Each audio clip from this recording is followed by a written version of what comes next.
All right, we will begin this committee of the whole for May 26, 2026, starting just after 4 p.m.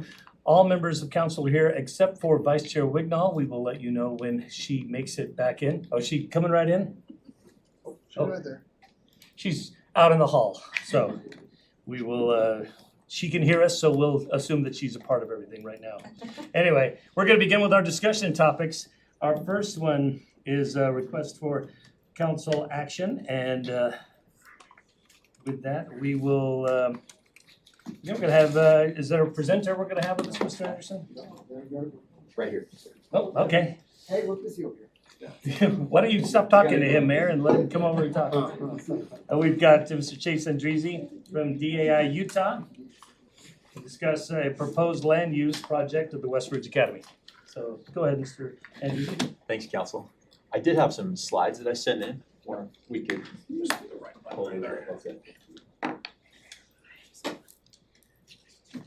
Chase Andrizi with DAI. Thanks for having us here tonight. I have Tanner Johnson with me. He is a project manager. We also have Brian Flam, one of the partners at DAI. And I recognize everybody else. Yep. Thanks again for having us here. We'll be quick. We know this is a meeting that you have a lot of items to address, so we will get through it. I prepared a lot more slides than is needed, just in case you have any questions. I can hopefully have something that we can look at rather than leaving me to try to describe it to you. So just as a heads up, we at DAI have been working with West Ridge Academy for probably a year. As many of you may know, they ceased operations back in January of 2025, have shut down the campus, are no longer operating what they previously did there as a residential boys treatment facility. This is Alex Winder. He is a member of the West Ridge Academy board, so if we have any questions related to that, we can talk to Alex, but they've ceased operations. They have, however, identified that they want to keep some form of a mission going. They have a charitable use that is their driving mission, and they want to keep that moving forward. However, they recognize that that residential treatment option isn't the way that they wanted to go. So we came across that information, reached out to them, and have been working with them, like I said, for the past year on a potential project on their property, and that's kind of what we want to dive into today. But I think that information's helpful. Again, Alex Winder's here if you have questions about what their future plans are, what their operations look like now. This is just a rendering of where that property is. It's been there for a long, long time, longer than I've been alive, so many of you know that already. We kind of identify this. That young? What's that? You're that young? You know what? I won't get into that. This is a recorded meeting, so we'll keep it off the record. Old heads disguise your That's age. right. You never know. I've looked the same. There are several of us in the room That's that right. can attest to that. My dad's looked the same age for 40 years. That's So right. So have I. So I say, so I claim. the overall property out at West Ridge Academy is 47 acres, and it's kind of divided up into what was historically the boys' campus on the north end, colored in green. In the early 2000s, West Ridge also built a girls' campus, kind of highlighted there in yellow, and everything else is undeveloped land outside of those two areas in red for that total acreage of about 47 acres. The current land use is public facilities. The current zoning, public facilities as well, just kind of giving you a preview of what that looks like. And then this is the concept plan that we have worked with West Ridge Academy on and staff, as well as we met with them preliminarily for pre-application meetings and kind of talked through adequate public facilities. We've kind of backed into a townhome community that preserves, as to this distinct point, or does it not show up on the TV? It won't show up on the TV. Won't show up on the TV, okay. On that south end where the girls' campus was, you can see the existing buildings in brown. Our intent in working with West Ridge is to preserve those, to keep those in place and incorporate them into the project that we're proposing. Rather than leveling them and coming in with a totally different use there, I think we're trying to pay homage to what has been there. And rather than leaving it as some other user, we've worked with West Ridge to incorporate that into our proposed project.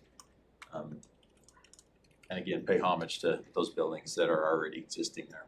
So are you planning on using those, or Westridge is planning on using them? When you say play homage, are those your rec center? Yes, yeah, so there's a, can I stand up and kind of point rather than sit down there? So this is the big gym that a lot of people are familiar with the bleachers and the basketball courts. This is a smaller rec center. It's got the ropes course, if any of you have ever been in that building before. These were the girls' residential facilities. And then this is a chapel and kind of an administrative office. So we've looked at actually converting these to like a affordable housing or a senior living facility. They're already set up for residential uses, but we don't, I mean, that's something that we would want to work through about what that would look like going forward.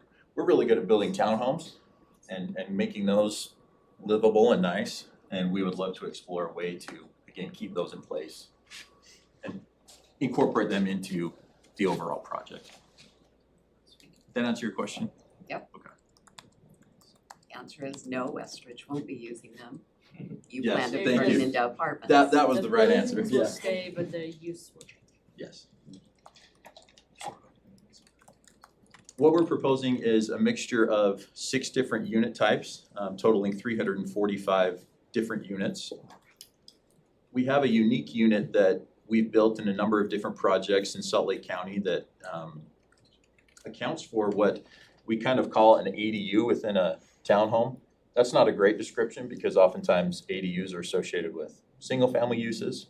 But what this is 55 footprints of a townhome that have a 1-bedroom separate unit within them. So this is a 3-bedroom unit that has a one bedroom and a two bedroom, or a 1 2-bedroom unit. Again, I didn't describe that very well, which is why I have the nice pictures to show exactly what it is that we're talking about. And this is something that we've tried out more to offer a range of bedroom types within a townhome community. Oftentimes when you build townhomes, you get 3 or 4 bedroom units. With this different variety, you can have 1, 2, 3, or 4 bedroom units within the same community. This is an example of where we built those. We have a project that we toured with some staff last week where this unit has been built. And you can see this is a separate entrance.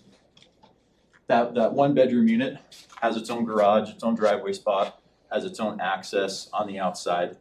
And then that 1-bedroom just lives behind the garage.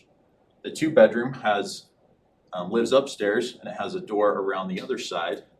Also has its own garage, its own driveway space, and then has a 2-bedroom, 2-bathroom that lives upstairs. You didn't have a floor plan for this? There wasn't one in our packet?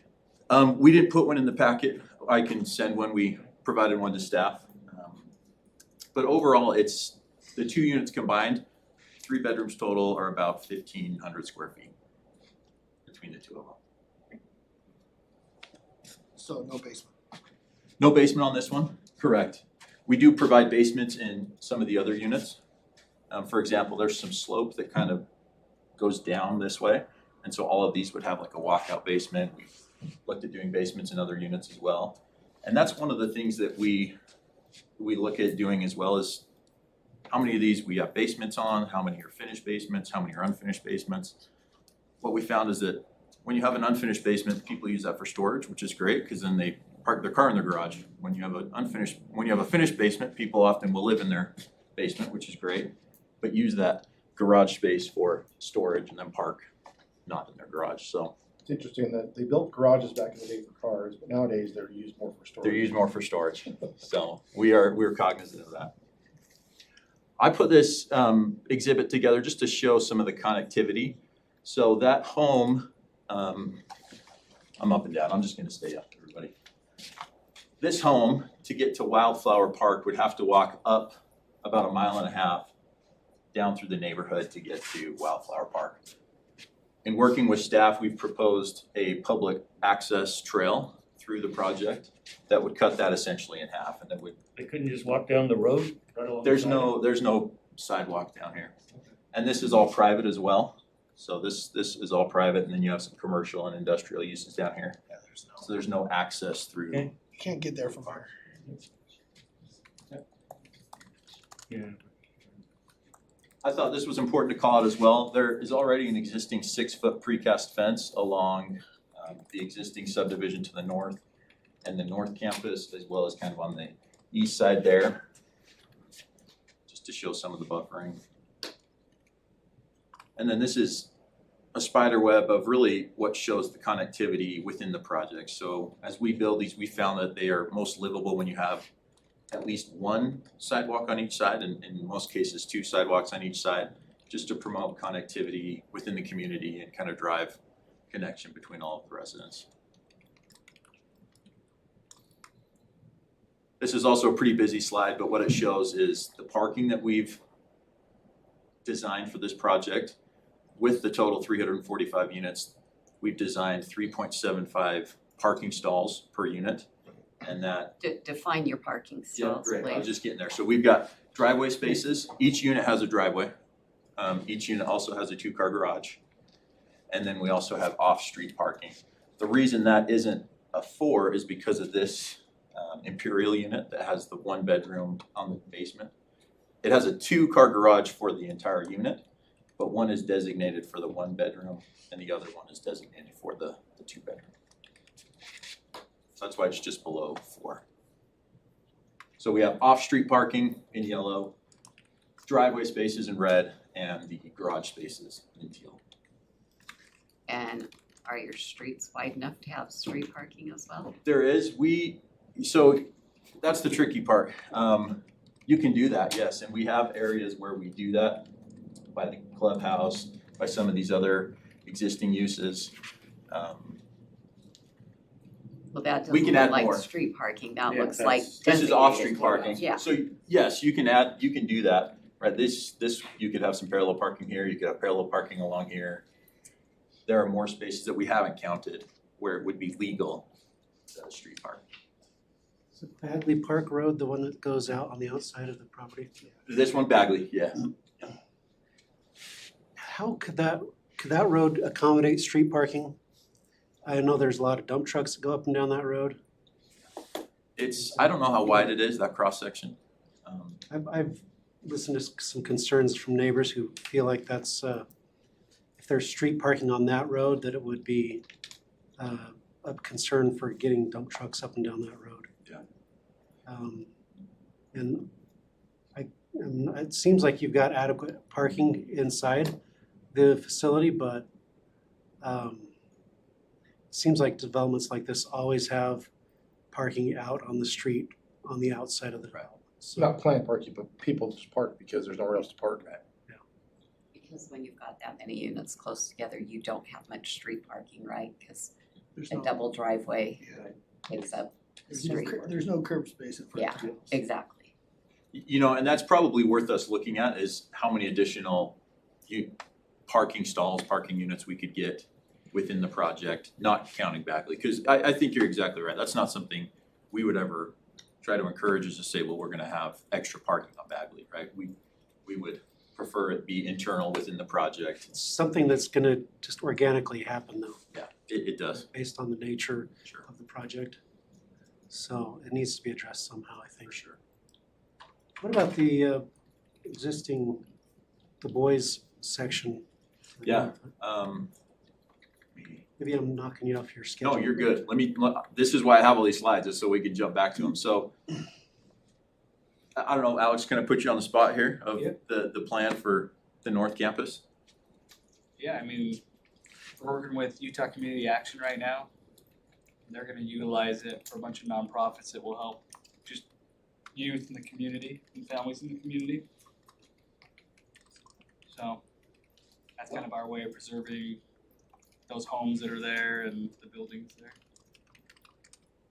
One of the things that both parties were sensitive to is with this being a continued charitable use, what this use looked like as you transitioned away from that.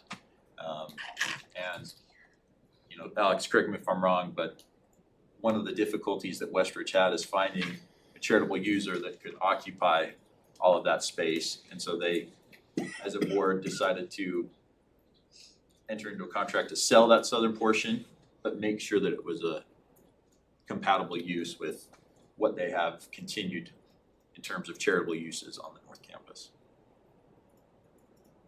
And this one, just for everyone's familiarity, this north campus is made up of a large gym, a large administrative building, and then a number of residences kind of on the outside, and a former LDS kind of seminary institute chapel building right there. Can you speak more about the charitable uses? Be more specific about that? Just Yeah, so Utah Community Action, UCA, they provide, they do Head Start programs, so they do, what's the word I'm looking for, not daycare, Preschool? preschool, thank you, preschool services, they provide homelessness services. They wouldn't actually be housed here, but they would operate out of there.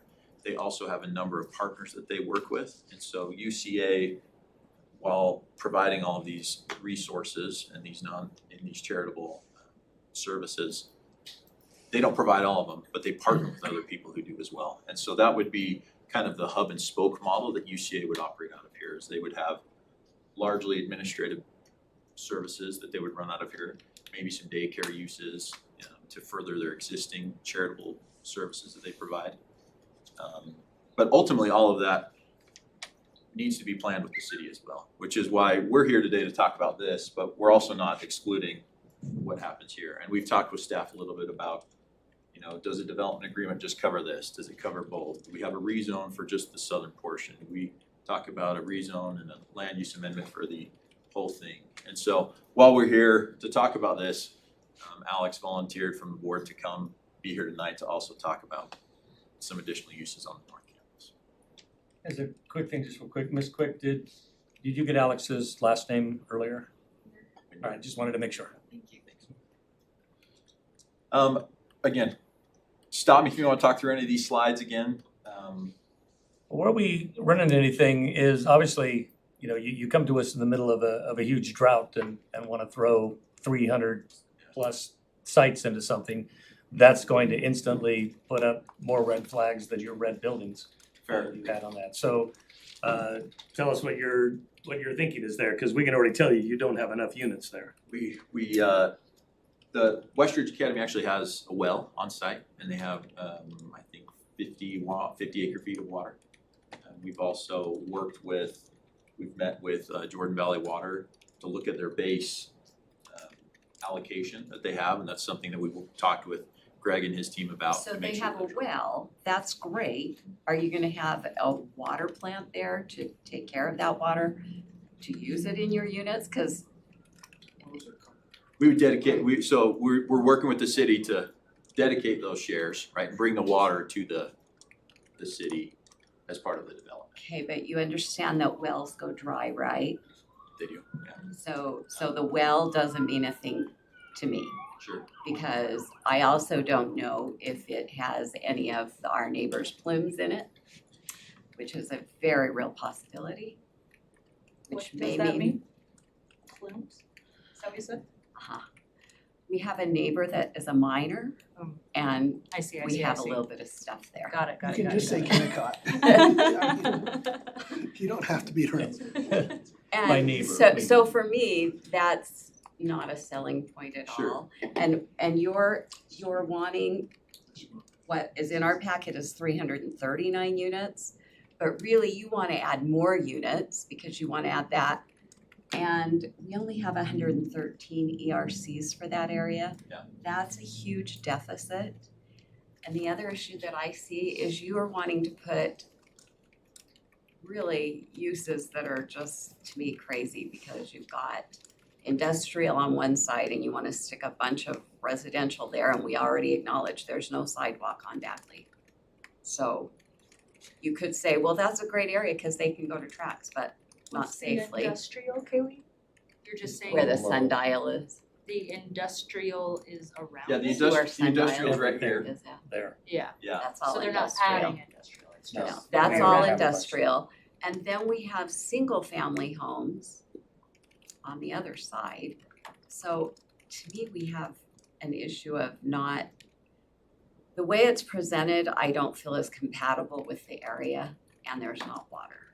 I think that, yeah, you have a buffer of green, but you're also wanting to put apartment houses basically in that, the existing Sure. buildings. No, And then over here, you've got so many people that are gonna live next to industrial. And sure, when they buy it, if it's a good deal, they're gonna be okay.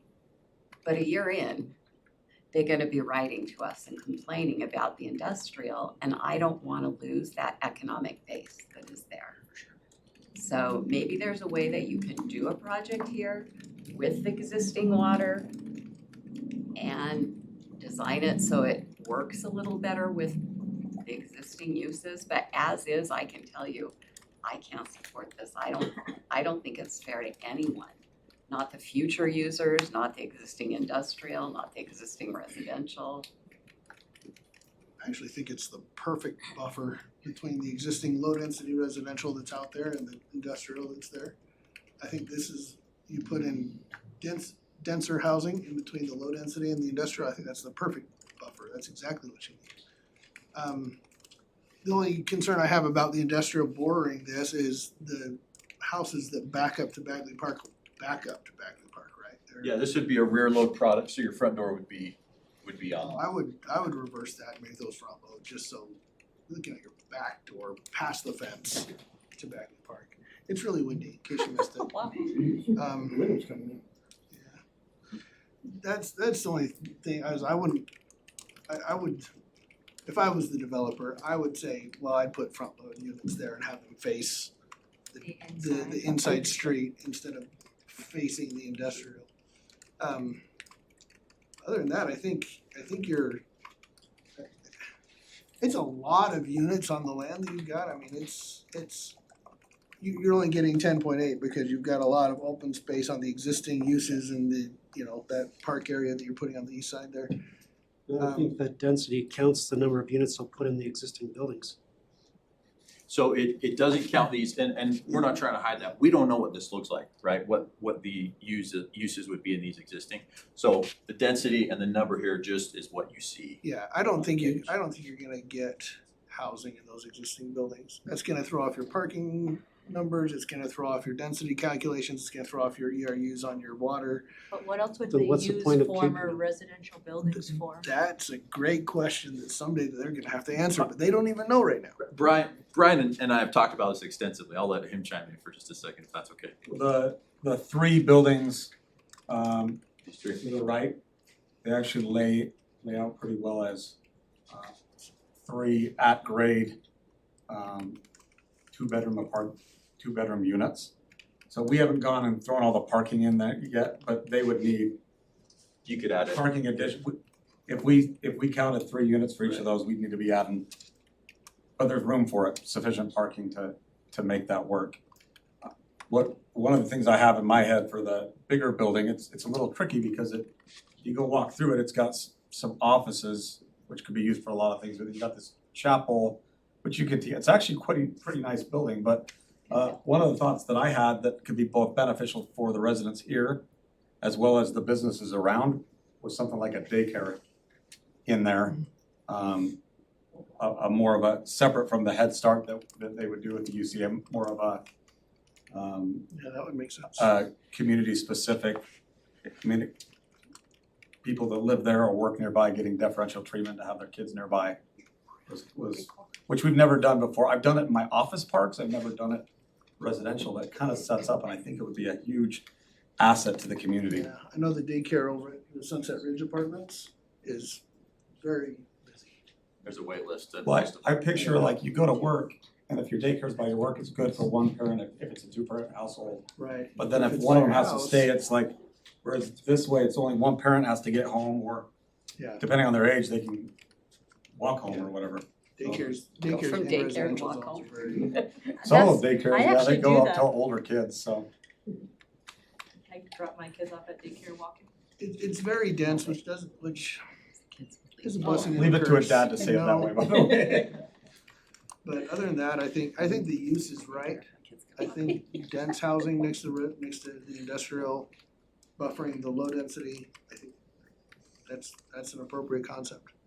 Let me say one thing about the density that is hard to reconcile, because again, each one of these kind of gold units is really 2 units, and that's what we're showing here. We have a unit that's almost the exact same footprint. that's just a 3-bedroom or a 4-bedroom, depending on which one we build. That's 1 unit, right? And so if we were to convert those to just that 1 unit, it actually drops down to 290, which I'm not saying is more, it's not significantly less, but it takes that density down to about 8 units an acre, just for comparison. And so we're not trying to hide the ball with the 1 and 2 bedroom units. No, and I But appreciate the that. impacts of a 1-bedroom unit are way different than the impacts of a 4-bedroom unit. I appreciate that, but the 2-bedroom apartments in the 3 buildings over there. Yeah. How many units in a building? That Each would be, building had a layout fit 3 2-bedroom. Oh, each building would fit 3. So, No, yeah, that's not- 6. They're bigger than they look. So Yes. that's 6, 6 so to that's only 8. 18 more units. Yeah. Okay. not, no, I they're all was- single floor, they're all single I level. was thinking you were putting in another, No, No, only, 50 it's actually only units over 9 there. more units, 18 Yeah. bedrooms. Oh, yeah, right. 9 units. Is your project a purchase or rent? It would be a mixture of both.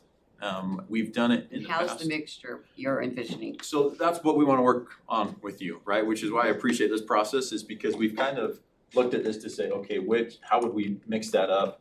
We know we need to include a moderate income housing component.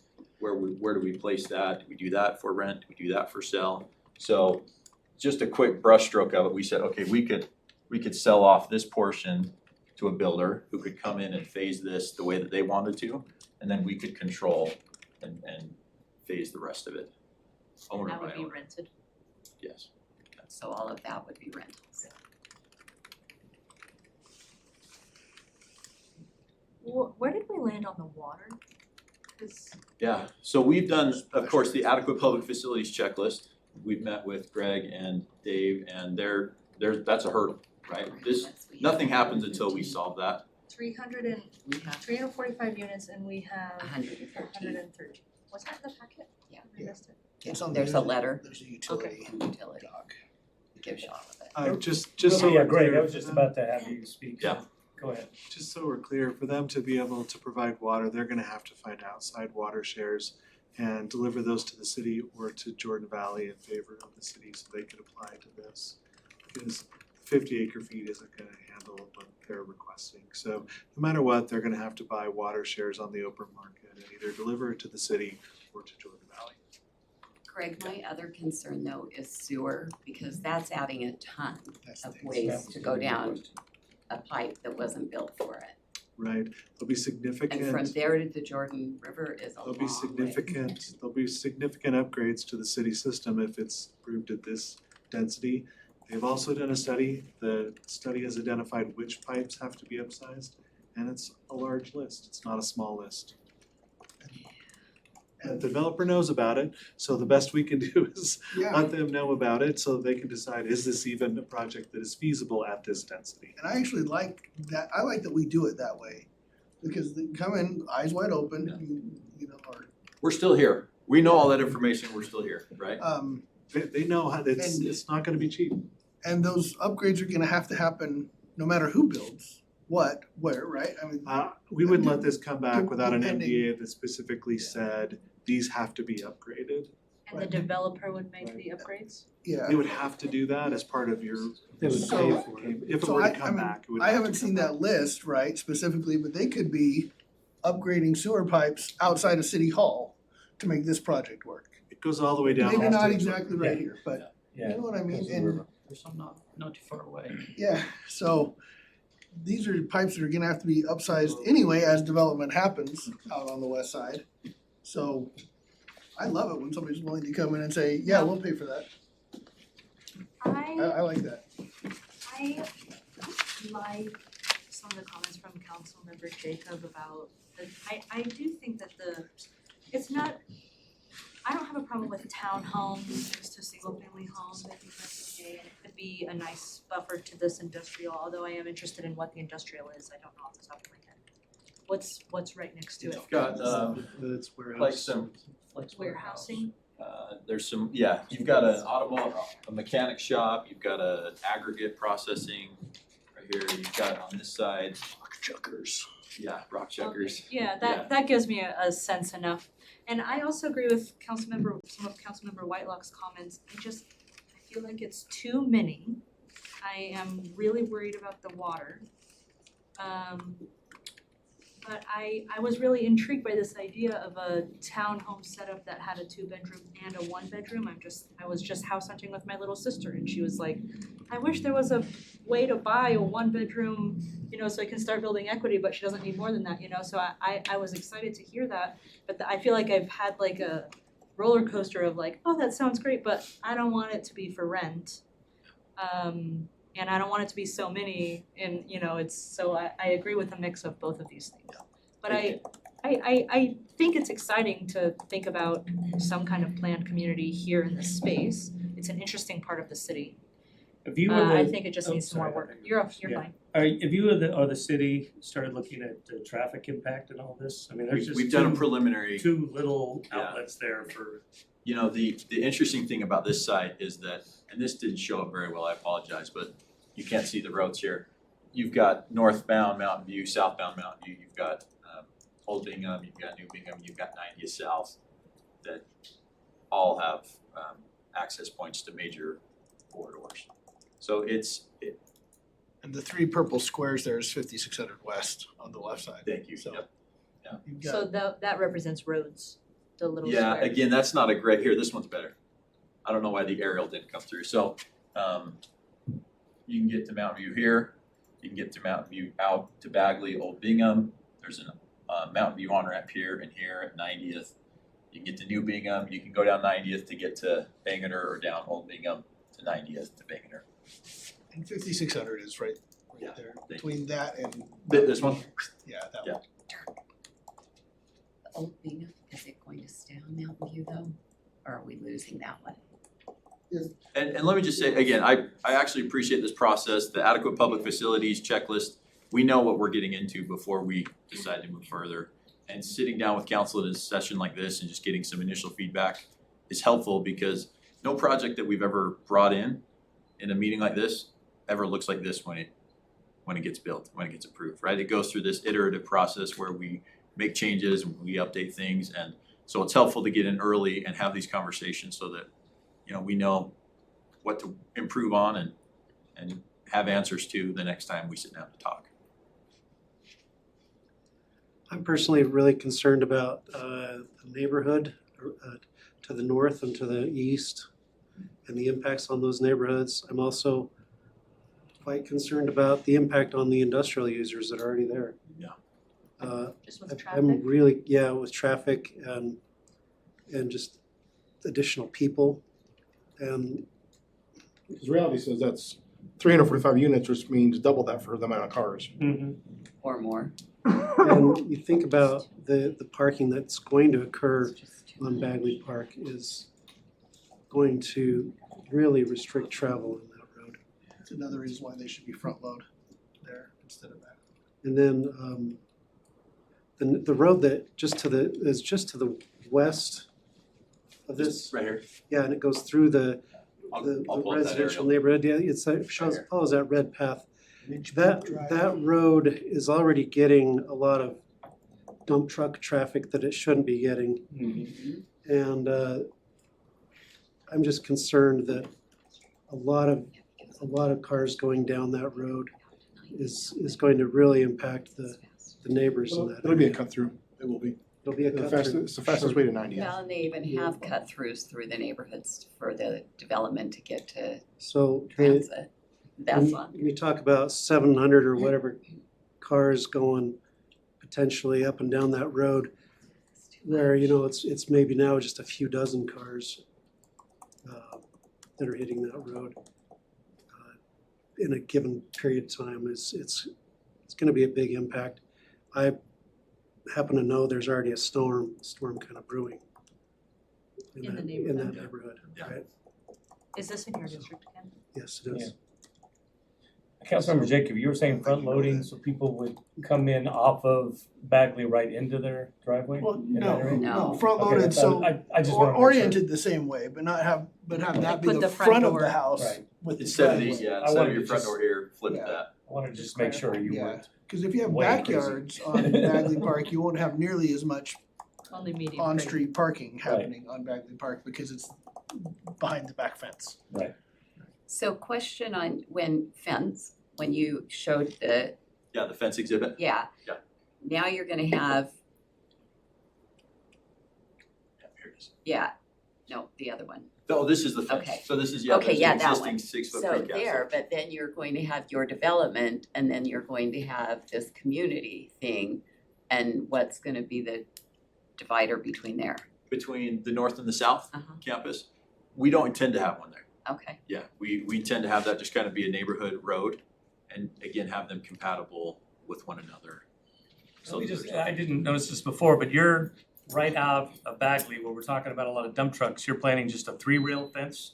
That's what's existing and that's- yeah, there's an existing and that's, you probably can't see it from there. That's the Okay. actual fence that's Okay. there right now. So there's some mature trees that are in the right of way. You can see no Are you sidewalk. just planning kind of- real fence there, or you plan on just using that? You know, that's part of the aesthetic that we Is it a go front? for, is having that rear load, but the front door facing the road and the 3-rail fence, but I'm not also. Yeah, I don't, You're also- I'm just thinking kids being able to get through a 3-rail fence pretty easily into There's some dump security. truck. Exactly. Industrial. Security Well, if they things. flip those around, that wouldn't be a 3. Yeah, Yeah. that goes away. Yeah, The you do. But idea then is, I if would, it was an alley load, not hiding the front of the units and making them, but if you Yeah. go to more of a, front load Front where load. it's backing there, it buffers better because you now got a solid wall blocking it. Exactly. that's what I was going. We would keep that going, that Then 6 that, foot that, precast. that makes much more sense to me than just having your most dangerous part, you've got your least fencing. Okay, What other questions can I answer? I know, It's not a Take my question, time. but I neglected to say I think a partnership with UCA is actually very exciting for the city. That's really cool. they're a good partner. We've, again, been working with Westridge for a long time and I know that they've been pounding the pavement, trying to find a partner that made sense and I think you're close. I think a little more internal open space might, might go a Fewer long way. units. Yeah, a couple fewer units, but internal open space so that when you're in there, it doesn't feel, so when you're in there, it feels like 8 units an acre, not when you're in there and it Crammed in feels there. like for sure. 30 units an acre, cause you're surrounded by it. And one of the things that we proposed in talking with staff is, again, having that public access trail through here, but also looking at Wildflower Park, it's about 6 acres. Utilizing that, and this is something we've done in other projects, utilizing that area for public benefit, rather than just having private amenities within here. Building that or contributing, some funds to the city's improvement of that park that benefits the whole community, rather than just, a private amenity within our own project. So again, things that need to be worked out and talked through, but we found success in doing that in other projects and would love to continue talking with the city council about that.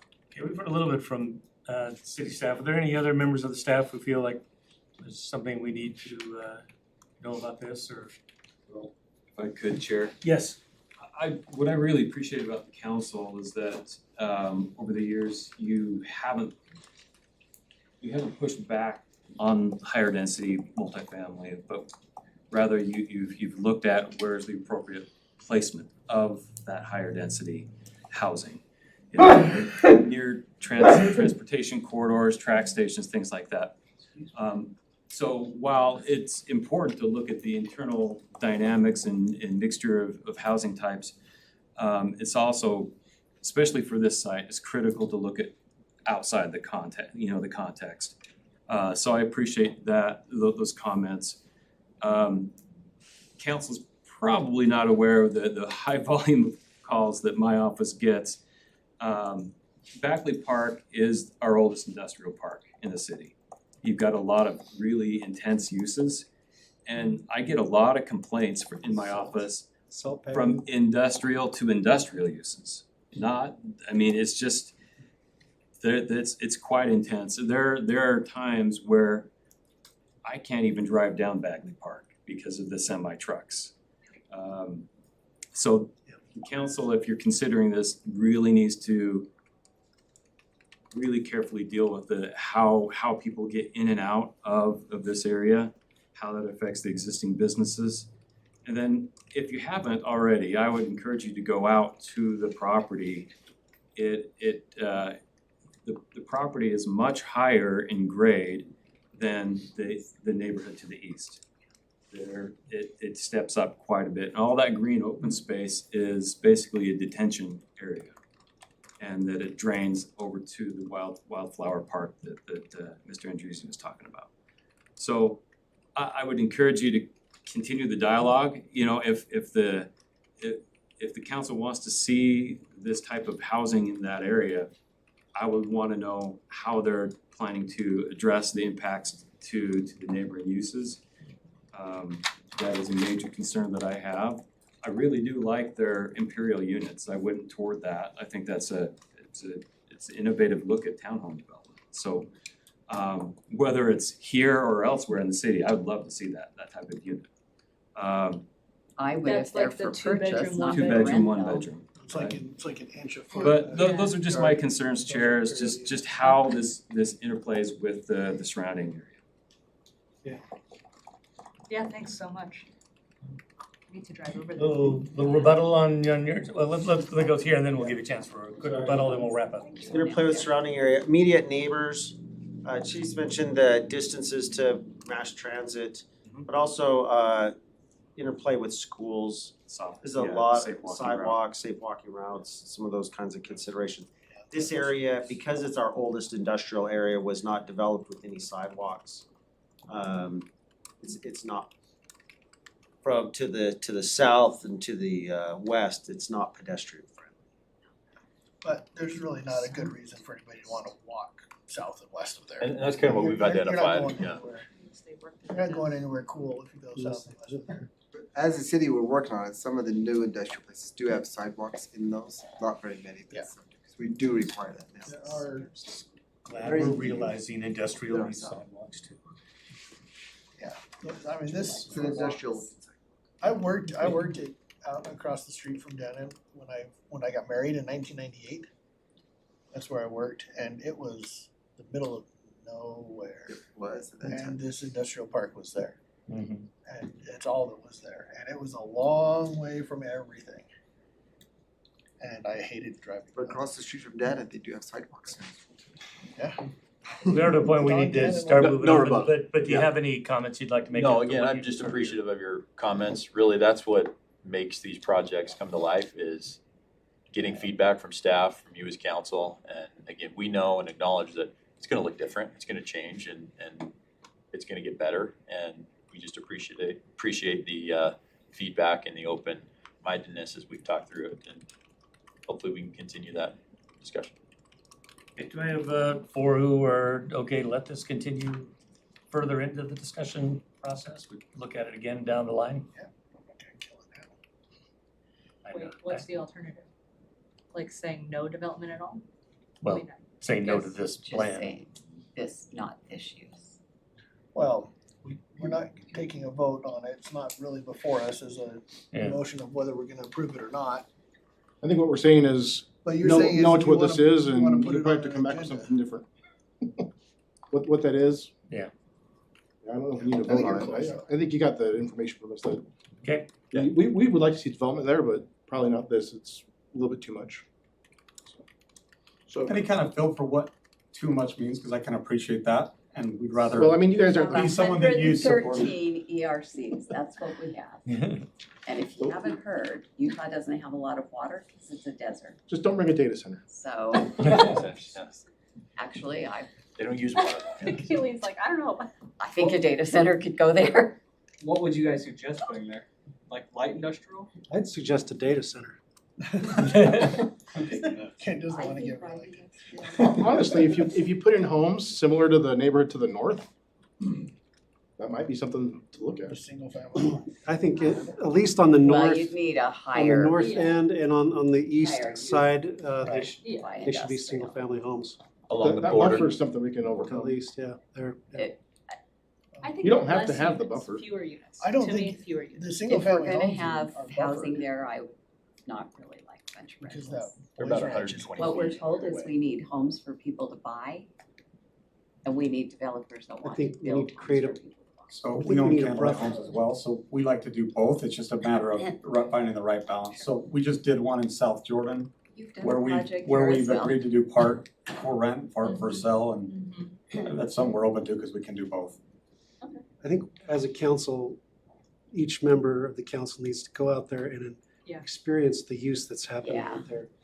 I feel like there needs to be a buffer for the new residents from the commercial or industrial use. Maybe, that big stripe of green between the east side and the single family residences, that needs to exist on the west side of the development. Except it's a detention area now. Yeah, And it's but on if you have a buffer on both On both sides, that's sides. fewer units. You can't, That's you can't right. put detention units on the, We'll have to pump water up into the detention area. Yeah. I'm just talking about Clear as mud. a little bit of space between No, the I think residences the and that road. That's a, accumulation of feedback is helpful. now, For me, Jane, I think less units in there as well, give us a little bit more parking, a little more something that's not gonna, I see a headache on Bagley, it's already a headache, and I just see it not getting any better when you put potentially 700 more cars running that area. take the audio from this and upload it into Notebook, LM, and then have it kick out, Spit something have it out kick for out us, your that's ideas. right. CB, you need a data center to process all that. So, We've got some. yeah, that's right. Thank you, Council. All right, thank you very much. Appreciate that. Appreciate you bringing that to us. With that, we're gonna move on then to item 2B, which is my favorite part. It's our property tax impact schedule for FY 2027. And you may not know this, but House Bill 236 passed in this year's legislative session and placed new requirements for taxing entities considering a property tax increase. While not required, the city is choosing to follow a best practice from the Utah League of Cities and Towns, which recommends including the property tax impact schedule as a separate agenda time, any meeting. The fiscal year 2027 budget is discussed. This work session will include a discussion of the budget, and the city is considering a property tax increase. The council accepted the property tax impact schedule at the May 5th council meeting, and it is currently available to the public. This item is for the benefit of the public and does not require any action by the council. You know, if you weren't Chair here. Vidor, I think, I was gonna say, aren't you an I know, actor? You should I have know. a whole Dude, script memorized. We make Bob read this all I the would time. prefer like Hamlet style next time. Well, okay, you know what? Oh, God, we should request. I'll save that for the council. We've got to do it again here tonight. I'll add a little more emphasis on things. All right, we're gonna have that discussion that I just talked about, and we've got our Ms. Steck here to go through it. Yeah, House Bill 220. Mr. All right. Asphalt has arrived. Show me the money. But you're That's all not you done need to with put. me yet. Not until Scott's got his money. No. Council, I'll be quick, but I really am, these slides really show the ebb and flow of development. And I appreciate Denise and her team understanding that ebb and flow. And you can see that. In fact, this, You're like skipping right to the I end. know, that's. There you go. Okay. Spoiler alert. All right. Oh, jeez. Like, go This back. is super touchy. Yeah. Okay. All right, so you can see the ebb and flow of permits, and that's just one metric that analyzes how busy community development is. But it paints a pretty good picture. What I like about this next slide, maybe, okay, is that over time, as we've created this development services fund, we've gone down and we've said, okay, which of the various city departments actually touch these development projects, right? And you can see under city council that, guess what, you guys like to talk about land use stuff, so that, Like to? okay, you get to. Get to, yeah. You love it. And so that's one recent adjustment that's being proposed for FY 27. You can see how that plays out in the proposed budget for this coming year. So it's supposed to add up. Wait, I'm sorry, I didn't quite understand what you're saying. You're saying that the fund will increase for this next fiscal year because So let me talk about indirect costs. So indirect costs are allocated each year. So every year we ask our departments, how much time does your department dedicate over the last year towards development services and anticipate in general? Okay. Yeah. So in general, the property administration department or property management department who does acquisitions, about 50% of their time is dedicated toward development services activity, planning and building. Council was spending 25% of council time, which is probably very understated, on development service items, right? When you look at your agenda, more than 25% of that is really related to land use. But 25% has been used for several years, and the council office felt like 35% was probably a better number. So the council office costs, I'm gonna throw a number out there, $1 million a year, then You could have used 35%. 100 or 1,000. I know, I could have, Now I it's on the could've. record. If you just throw it out. She's just used to bigger numbers. I just use numbers, I'm like, just round, something round. $1 million, 35% of that $1 million would be allocated, their cost would be allocated to development services. Okay, I understand clearly now, thank Okay. you. When did you start? We've not always done this. When did we start it, Denise? I wanna say 2022 or 2021, yeah. Seems like, yeah. Was it before that? 20 Are you talking about when did we start Allocating. administration cost allocation, or when did we make the development services fund? First. Yeah. We've done the first cost allocating. allocation, administrative cost allocation Not before me, since we got here. yeah. Yeah, Was that it was FY20, Denise, but right? Denise had been 19. here a couple of years before we started it. I just think that's good context for the No, new we did it. members. This is why she gets fire, the but it was awards. different. It was very different. But it was still the same concept. It So didn't show up that way.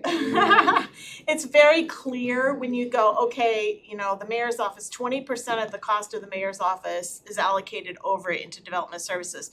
So when you do a cost study for how much should a permit cost, that really should reflect the time that all of these departments are putting into that permit, not just, it's really easy for a developer to go, well, that doesn't cost that much because just the planning and building department, you know, if you look at their expenses, that's not what it costs. But look at the legislative, the financial, the facility to house the building and planning department, all of those things contribute towards that permit being able to be processed. So the reason that the legislature said, hey, we think cities are getting rich on permits and development funds was that new development in cities that are newer developers, you'll see these huge influxes of cash. But then you'll see times where they ebb and flow, up and down. And when the down comes, then they don't tend to complain, right? So what ends up happening is you end up subsidizing. We reacted to the legislature and said, we're gonna create a different fund. It's gonna be completely transparent to you. What we collect in permitting fees is offsetting the actual cost of those permits is issued. And it is reflecting that. But you're going to see times when you're gonna have to either subsidize that fund or you'll have an excess, right, that will like offset that subsidy. That's illustrated in this slide. And I think part of that, not only is the ebb and flow of permitting, but also the refinement of these ratios. True. Is that fair? I would agree, absolutely. So you can see that, hey, we're trying to get that flat line, right, over time. And we do our very best to look into the crystal ball and see, okay, we've got these projects in the queue coming towards the council. I think most of you are on the on Doug Roth, our building officials email list where you get the building permit stats. That goes up and down, and some years we'll have huge apartment complexes that come online or industrial projects that come online and they pay huge fees. Some years we don't have any. So it's this up and down, but overall we want to try and predict so for budgeting purposes that it's open. And Denise is right, we want to be open and transparent because we get challenged often by development community. But we recently went through all of our application fees and we can very clearly defend what we're asking people to pay when they apply for a building permit or apply for a rezoning application. So.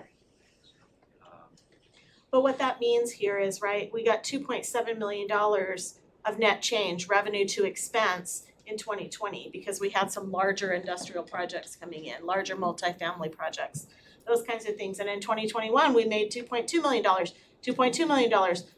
But then it started like slowing down with those larger permits and shifted into single family, which doesn't have it may require a lot of work, but it doesn't have the same revenue stream. And so we brought in 890, and then in 2024, we had a deficit, right? So that's when we hit the deficit, we made a little bit in 2025, and then have a deficit, we believe, in this year, and then we're gonna, next year, just bring that reserve to about $1,200. In 2026 and 2027, we will be subsidizing to bring it to that number, about $650,000 each year from the general fund. We believe, though, that future permits will bring that subsidy back, right? So once we have another year where we see growth in that fund, we'll transfer that money back into the general fund, so it's a temporary subsidy. Or that's the intent overall. That makes sense. What you're gonna see, Scott, would you go back 2 slides for a second? Good luck. Good job. What you're gonna see here in this year is that you're gonna see that direct costs are going from a 2.7 million to a 2.5 million. And so you're seeing some reduction in those direct costs, but you saw indirect costs increase by about 200,000, about that same amount. So I wanted to explain to the council kind of the progress as we've gone through, as we've developed development services overall. So in 2025, we transferred, Scott graciously, thankfully, gave up 50% of one of his planner positions. It happened to be a vacant position at the time. And at the time, he was like, I wanna keep my planner position because I might need it. And so we're like, okay, we'll take it for half a year and we're gonna hire someone special that works in CityWorks only, and he's a database management technician. Now, he's been on the IT team as a temporary employee for about a year and a half at this point. We knew that it was temporary one-time funding, and that's what we called that employee, as just a temporary fill. But as we developed CityWorks, we found that that's not going to be the case, that this is probably going to be a permanent position overall for CityWorks to support it. So we transitioned 50% of his vacant planner position into that CityWorks database management technician. And so development services took on the financial burden of that as a direct cost. Then in 2026, we transitioned the rest of it because Scott's like, hey, this is gonna be full-time. We're gonna need full-time. We're like, all right. So we gave him the full position, kept the employee on because really the employee's employment was going to end, to continue in their work with implementation of CityWorks. And so that full-time position, that full burden was in 2026. So that employee was there in full. In 2027, that employee, we decided is just going to join the IT team, and for several reasons. We want succession planning, we want multiple people to be supporting CityWorks overall, not just one, because that's always dangerous when you just have one person that knows the database. And so we decided to transfer that technician back into the IT department. IT's indirect cost allocation increased then. Sorry to interrupt. Doesn't GIS already have a CityWorks position? Good question. So there's 2 different modules of CityWorks. You have the asset management, which GIS manages that. And then the permits license portion, that's a whole separate package or module that CityWorks produces. And so the PLL would be supported by this technician, is supported by this technician. I mean, the only reason I even knew this is because I was actually in talking to GIS about the reporter problem. I felt like there's some issues with their reporter problem. They brought this up to me and said that they were concerned. At least that's the impression I had. Are you aware of Concerned about? Clint having concerns about CityWorks management outside of GIS? I'm not aware of that. Okay, maybe I misunderstood. Yeah, years ago, we went with CityWorks because we were already a client of CityWorks. And the hope is that as we get up and running with the PLL side, a lot of that data can more seamlessly transfer to the asset management component of what we've been with CityWorks for many years. So Cool. The way I view it is CityWorks is this massive software that's highly integrated with GIS and the mapping skills, but it's still software. So the two positions are the GIS person is an expert on GIS and mapping and getting the mapping and GIS to work with CityWorks. This position is a software programmer type position to get the overall software to work. Okay, I probably misunderstood it. yeah, and CityWorks is it'll be integrated with our building department, planning department, business licensing, code enforcement. They all use it, and if it breaks, everything stops. That's why I was happy, very grateful to lay that FTE on the altar and say, please, we absolutely need it. Because you've seen this ebb and flow of work that comes through our department. It's much, in my mind, it's much better to ride out those waves with good software that helps us manage that ebb and flow. And instead of, worst case scenario, back in the recession, we had to lay people off. Instead of inflating my staff for these big slugs of work that come through, I would prefer to be more efficient with who I have and ride through those big waves and not have to worry about laying people off if things slow down dramatically. It's better to use software. So that's why direct and indirect costs kind of look different, right? The top section was direct costs, and then the bottom section for this next budget year, they transitioned into indirect costs. One of the changes that we're gonna ask you to make in the tentative budget is that Scott gave us approval to work with another credit card processor called Express Bill Pay. Express Bill Pay will charge the developers whatever fees are created by their charges. We were absorbing those fees, which was one of the reasons that we went in the hole, to the tune of about $35,000 a month. That was about what those credit card fees were, right? They're putting their big permits on their credit cards now. It's great, and it's great for efficiency on our side. We don't have return checks. They can pay online when they want to. It works pretty seamlessly, but what we have decided to do is implement that charge, and we charge them whatever fee is we're being charged, they are charged. And we've not even heard any complaints, they don't care. So, we did budget in Scott's department $80,000 for credit card fees based on what it had been sort of in the past. It had been much higher than that, but now we're recovering all of it. I think we had maybe $1,000 that we didn't recover last year. So we're gonna reduce the budget in Scott's department when you adopt the tentative by $80,000, and we'll give you the verbiage for that, but we're asking for a budget reduction. Question on the, maybe I'm getting too deep, You're okay. but do you give developers the option to do like a bank transfer EFT or or ACH? Absolutely. Yep, where they that's can part avoid of it. those fees? Yep, those fees don't have anything to do with it if they do an EFT or an Yeah, e-check. yeah. But if they use a credit card, then we just pass the fee right on. We got tired of paying for people's vacations, honestly. Seriously, yeah. That's what they would come in and just Yeah. huge amounts of money. And then they were keeping all the reward points for themselves. That's where the That's vacation, exactly yeah, what it that's is. exactly what they did. Okay, And that's then, all I had to say. and then community preservation is it's out of a separate budget, right, the general fund. Really, you can see the changes here. Again, we're talking about IT and software support. I'm really grateful that the council you've been very consistent and clear in your efforts to help the city aesthetics. You can see 2025, 2026, where we've added additional officers to help with that. And not just regular code enforcement officers, though they're paid in the same range, right?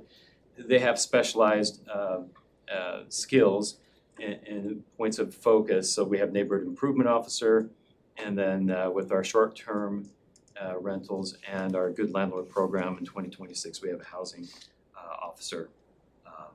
We're actually doing interviews to backfill that position tomorrow, so. Good job. Yeah.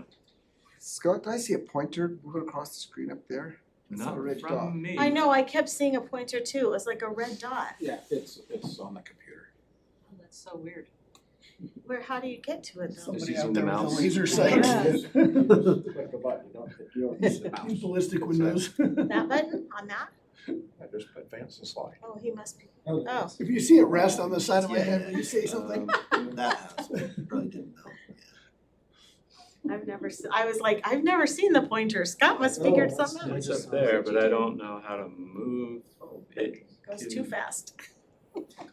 Now we need a bigger budget to fix this. There we go. Anyway, Well, we can do that another time. any questions, council? No? Okay. Thank you. Thanks for entertaining my questions.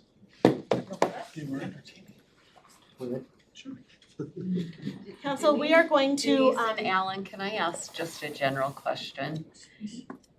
The feel I've got going through this is that we're just listening presentations, so is there going to be a day or or a work meeting that we discuss any changes that we want? Is that gonna be a separate meeting? Yeah, and depending on how much we get through tonight, there will be time on the 9th, I believe.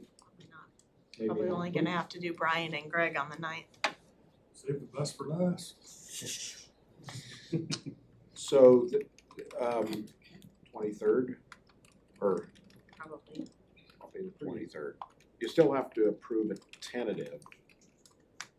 But if you go through the truth and taxation, it still gives you 2 more months. You still can say 0 or no.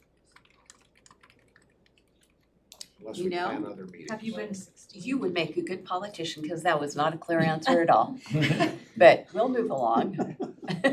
The answer was, Well, maybe we'll have another meeting where On we the do that, this 23rd. is just Yeah, presentation.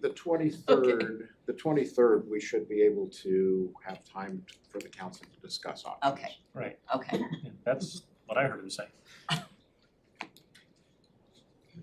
Now, the 23rd will also be the night though that you are going to need to adopt a budget. Tentative. then that doesn't give Denise time to put anything in that we want changes. so have you been holding back Well, for comments? the tentative you have to approve by the end of the month by state law, but it's just the tentative. You can still make changes all Change the into budget July. 26 times a year. Yeah, you can change the budget. There is work session, unless the council wants to hold other meetings, this is kind of this time that we have, so there are presentations. We will have time on the 23rd to discuss changes to the budget, which you can adopt another tentative budget later, prior to truth and taxation. Truth and taxation will be in August. Does that make sense? Does that help? I know. Wouldn't it be better I to know just what truth have and an taxation is, additional but June meeting to? I don't think that gives Denise time if we want changes. I'm gonna bring this Excel spreadsheet.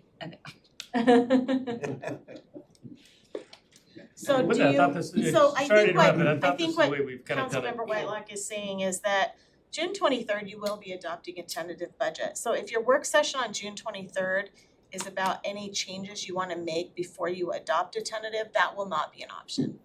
I won't have time to make those changes. You can make them by motion, right? You can say, we'll adopt the tentative with these changes, but it's kind of messy to the public and to yourselves to make sure that all those changes are included and whether you get a council majority. If you wanna do a work session before that, then that would be where you can work that out and then we can bring a clean tentative to you on the 23rd. We just need a few days to like get all the ducks in a row, right? It changes a lot of information. That said, you could also adopt a tentative as the budget stands and then set July work sessions for you to be able to amend the tentative and change it at any time before you adopt a final. But all of those amendments to the tentative would go through a public hearing and a public process as well. So you do have July and August to change something, but be aware that you will have to adopt a tentative and it does stand as an operating budget on July 1st outside of the tax increase changes. But don't they call it an interim budget now? Isn't that the new term Yeah. in June? If we adopt a tentative on the 23rd, but it gets renamed the interim budget as soon as you say we're doing a tax increase. So it's kind of a weird thing. It's kind of like getting married. Thank you. So if you want, I think that her question is do we wanna do another June work session before the 23rd?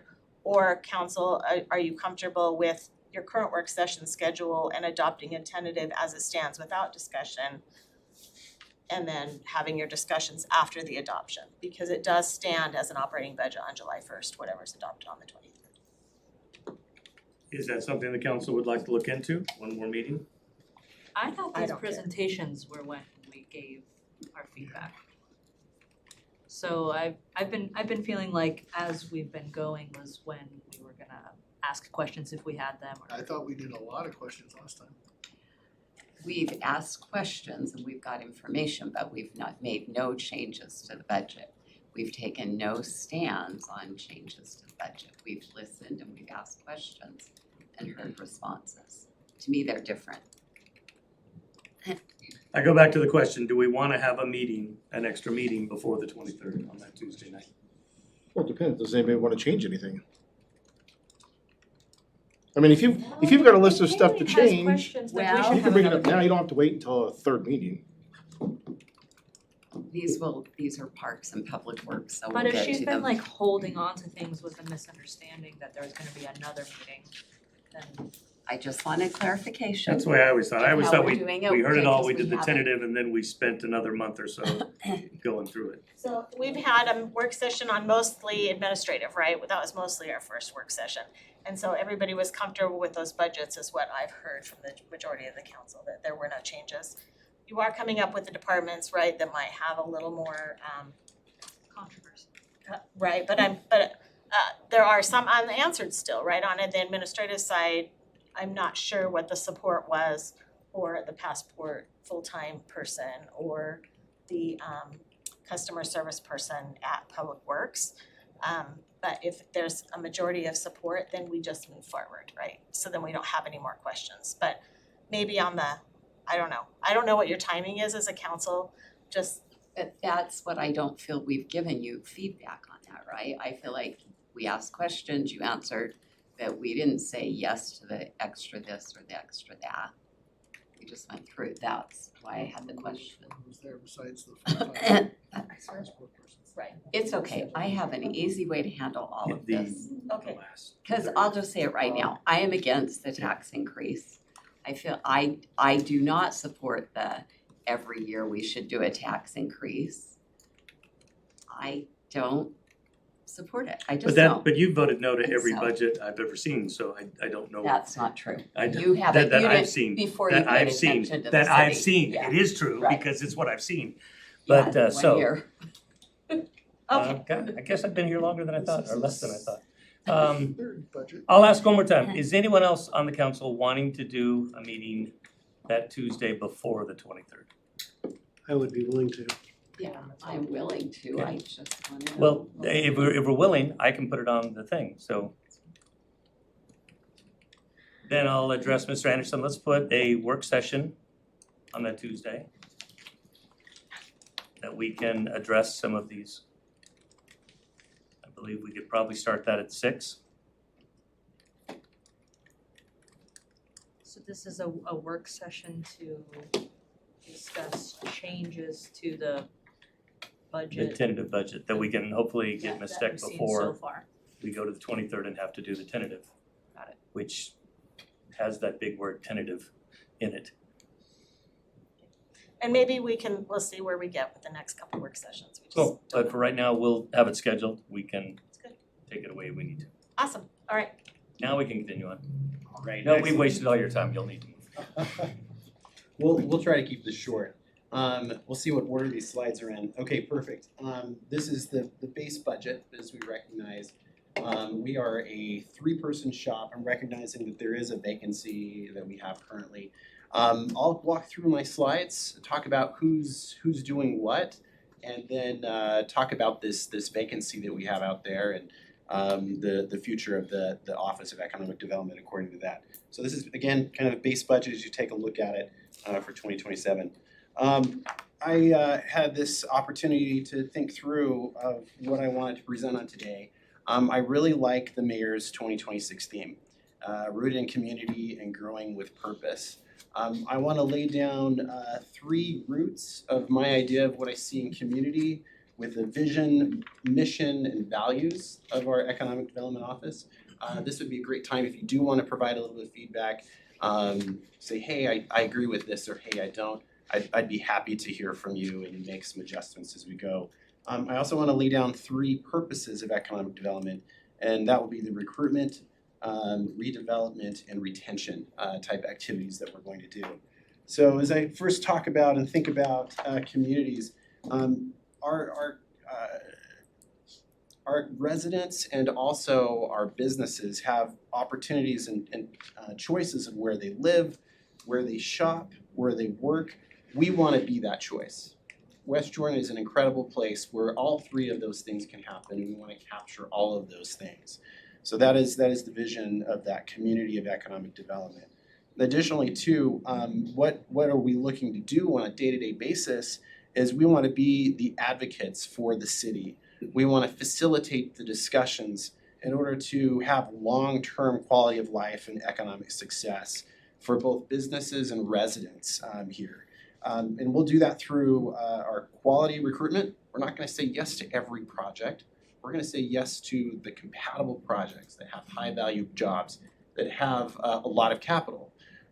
We will also look at retention broadly. We care about small business. That is what drives a lot of what we have here in West Jordan, as well as the larger businesses.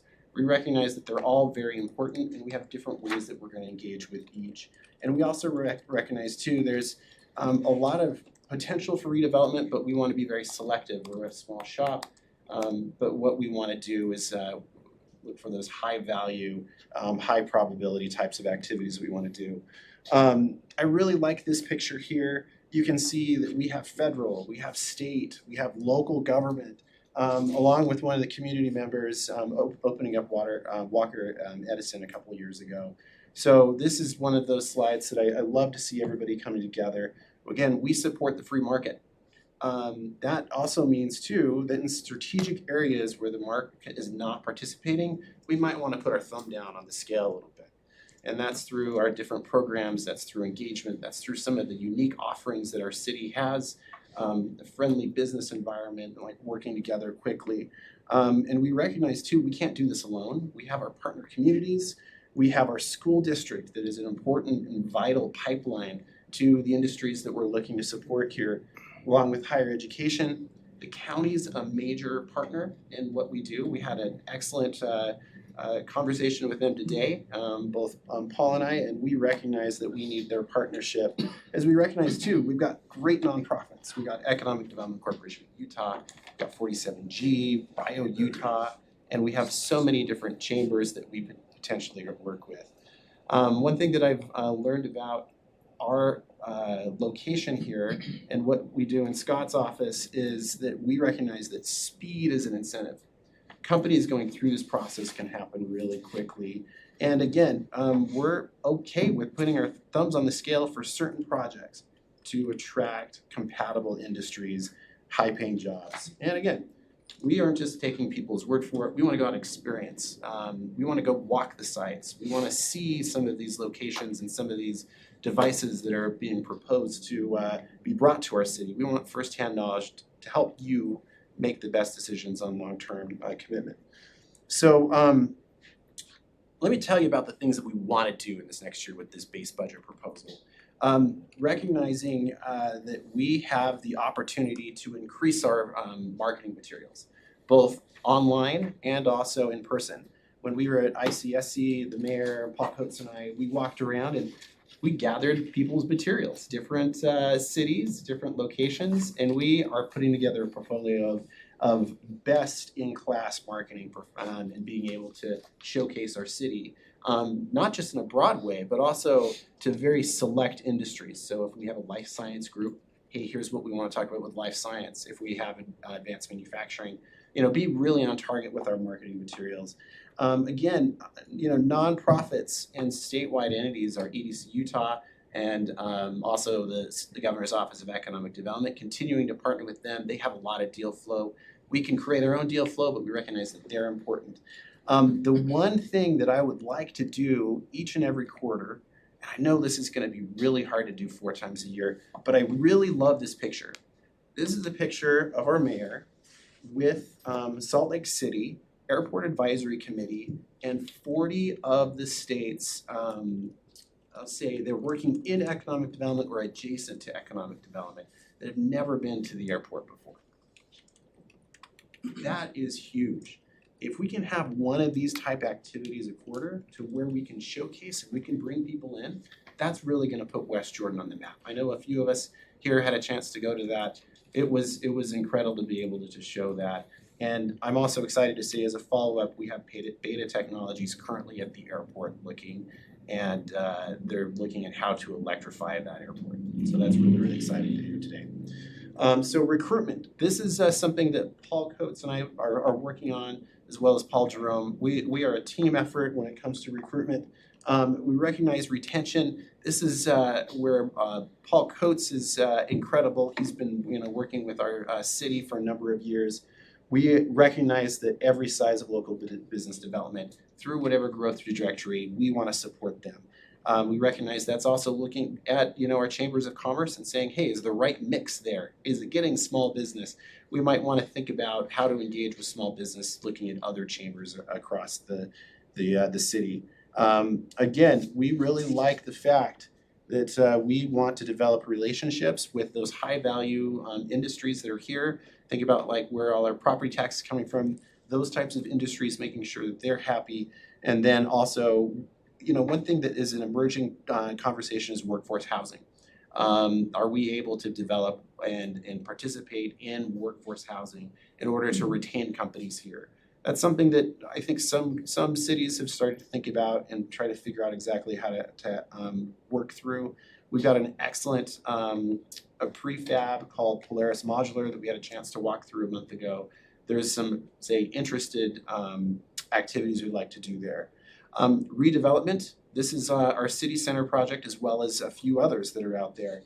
We want to continue those conversations, and while there are a lot of different opportunities we have, we want to focus on a few select high value and likely projects. And we recognize too refining areas and deploying RDA funds. We think of the betterment that can happen along Old Bingham Highway. We recognize the entrances to the city are very, very important, and those are typically RDA areas. And we recognize that there's so much value and importance that our RDA is able to provide to us as a tool that can work. So as we think about this this position that we have out there still, we recognize that Paul Coates is, as much as we'd love for him to be here for years and years, we're trying to figure out what exactly the right mix is of that individual that we hire. Corbin and I have been talking over the last couple of days. We've been thinking of this as potentially an analyst position that can offload. We can do some analysis when it comes to like the fiscal activities of the RDA. We recognize that this is a very valuable position in hiring the right person, recognizing that, yeah, we're gonna probably have another vacancy sometime in the next, well, Paul's with us, 23 years, another 23 years now in the future. There we go. It could be a possibility. 23 years from now when Paul retires. When Paul retires. So those are all of my slides. I'm willing to take back any type of feedback. Are these types of things such as vision, mission, values, do these resonate with you? Do you feel like we're on target with these? I appreciate hearing about the specific goal of having quarterly events like that. That's helpful to hear. I think that's a great idea. And yes, life sciences. Thank you. Yes, life science. As you know. Go life You know how I science. feel. Yes. Well, I think I like that you said, and I know this isn't my thing, but when you say speed as an incentive, I like those no cost incentives, right? Yes. You're looking at, this is why you wanna be in West Jordan, and it's not costing, it's not just throwing money at you, it's providing collaboration. It's exactly right. And I also think too, we recognize keeping the companies that we have here and keeping them happy is important. But we also recognize too, if not but for some sort of an incentive or something like that, would some sort of action occur. The companies that are already here, we're really excited. We want to keep them, of course. But we recognize incentives are really more for the, what is it that our city is going to get if we do that. Scroll back to the budget Yes, please. beginning. It's all over the map. That's where it's Well, That really bounces around. So in 2025, 2 of the positions were vacant. So we went without a director and the analyst job was vacant. So those are actual numbers. The next year, we budgeted for a director. We have a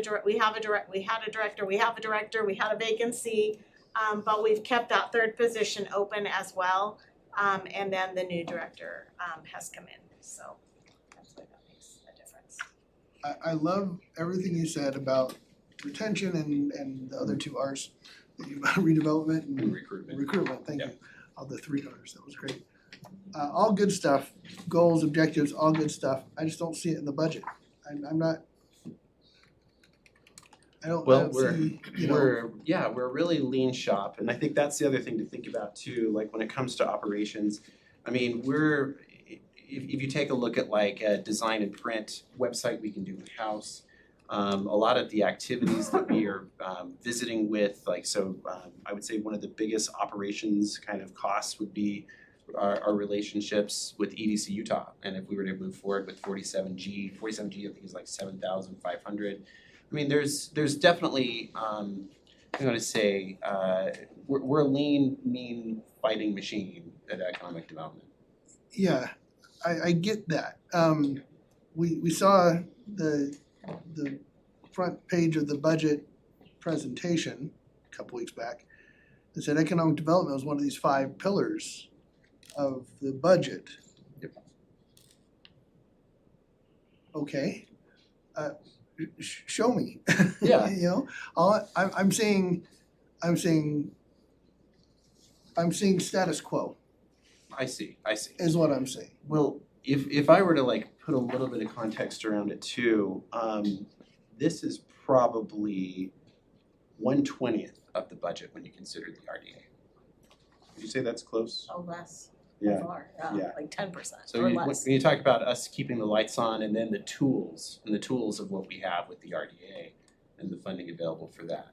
So we do have plenty of, say, powder in the keg to do amazing things. This is more of just the day-to-day shop. But I would love if you would propose a amended budget or something along those lines. I mentioned this to you the other day. Like for I something, we don't know can't what. advocate that. I recognize that throws something else off. I know the mentioned- process, I but- mentioned this to you the other day, but Sure. just pretend we were gonna put another $1 million into economic development. Sure. What do you do with it? And maybe we end up doing 1/10 of that, or even a 20th of that, or whatever. Sure. But what would you do if you had more cash in the economic development day-to-day operations budget? I mean, is the only thing you can spend money on personnel? No. Marketing is it could be very expensive if we decided to go with that route. I've seen in different economic development organizations to where there's kind of a higher level of participation where you bring in site selectors specifically to just walk through your city. Sometimes it's 1 to 3 individuals, and you're hosting them. You're say taking them out to dinner. You take about 3 days or 4 days with them. Really for them to get to know your city, showcase and highlight those types of areas. I mean, those are I'd say like the levels, I guess, to say of engagement when you come to like personal marketing and deploying at those types of things. I've seen those be easily $50,000 plus. So I guess the question is, if we're really going after, we're potentially buying down the cost of someone's investment someplace else in order to provide an incentive, or we're a very early stage of saying, okay, these are dollars that we can use for marketing and across that whole. Corbin? Councilman Jacob, I want to chime in for a sec. Part of it, your question too, is it depends on your definition of economic development. Broadly speaking, in our budget the last several years, we've worked outside of the economic development department specifically to address things that affect and impact our broader economic development. The council's, for example, we've heard from CEOs that wanna locate here, parts of the city don't show well. Okay, we're working on that, and we're working on that, we're putting money towards that. We're working on east-west transportation issues, we're working on workforce housing issues. Those are all things that impact economic development but are outside of Jim's specific department. So I think it is one of our 5 pillars. We're true to that. It's sprinkled throughout this budget in all of the different departments.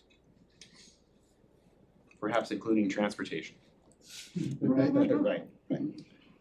And I would agree with that it's really everything we do in the city really reflects on whether or not we're going to help our economic development. So, Yes, economic development is a team sport.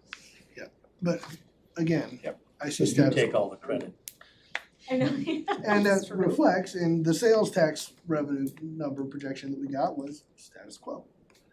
And I see status quo inputs, I see status quo outputs. I'm going, okay, What do you propose? I'm asking the pros in the room what the lever is to pull to change the status quo. You're giving me status quo inputs and status quo outputs, and I'm saying, okay, what do we need to do differently? We've been talking I don't know if everybody in here, there's 8 elected officials in here, and I know probably at least half the campaigns that have been run on these elected officials, somebody said economic development. Just because I'm 3 of them, 3 of those campaigns, so I know that it come up a lot. But we all wanna do something with economic development, we all wanna work on city aesthetics, we all wanna do all these things, but we're kinda keeping the same structure and kinda getting the same outputs.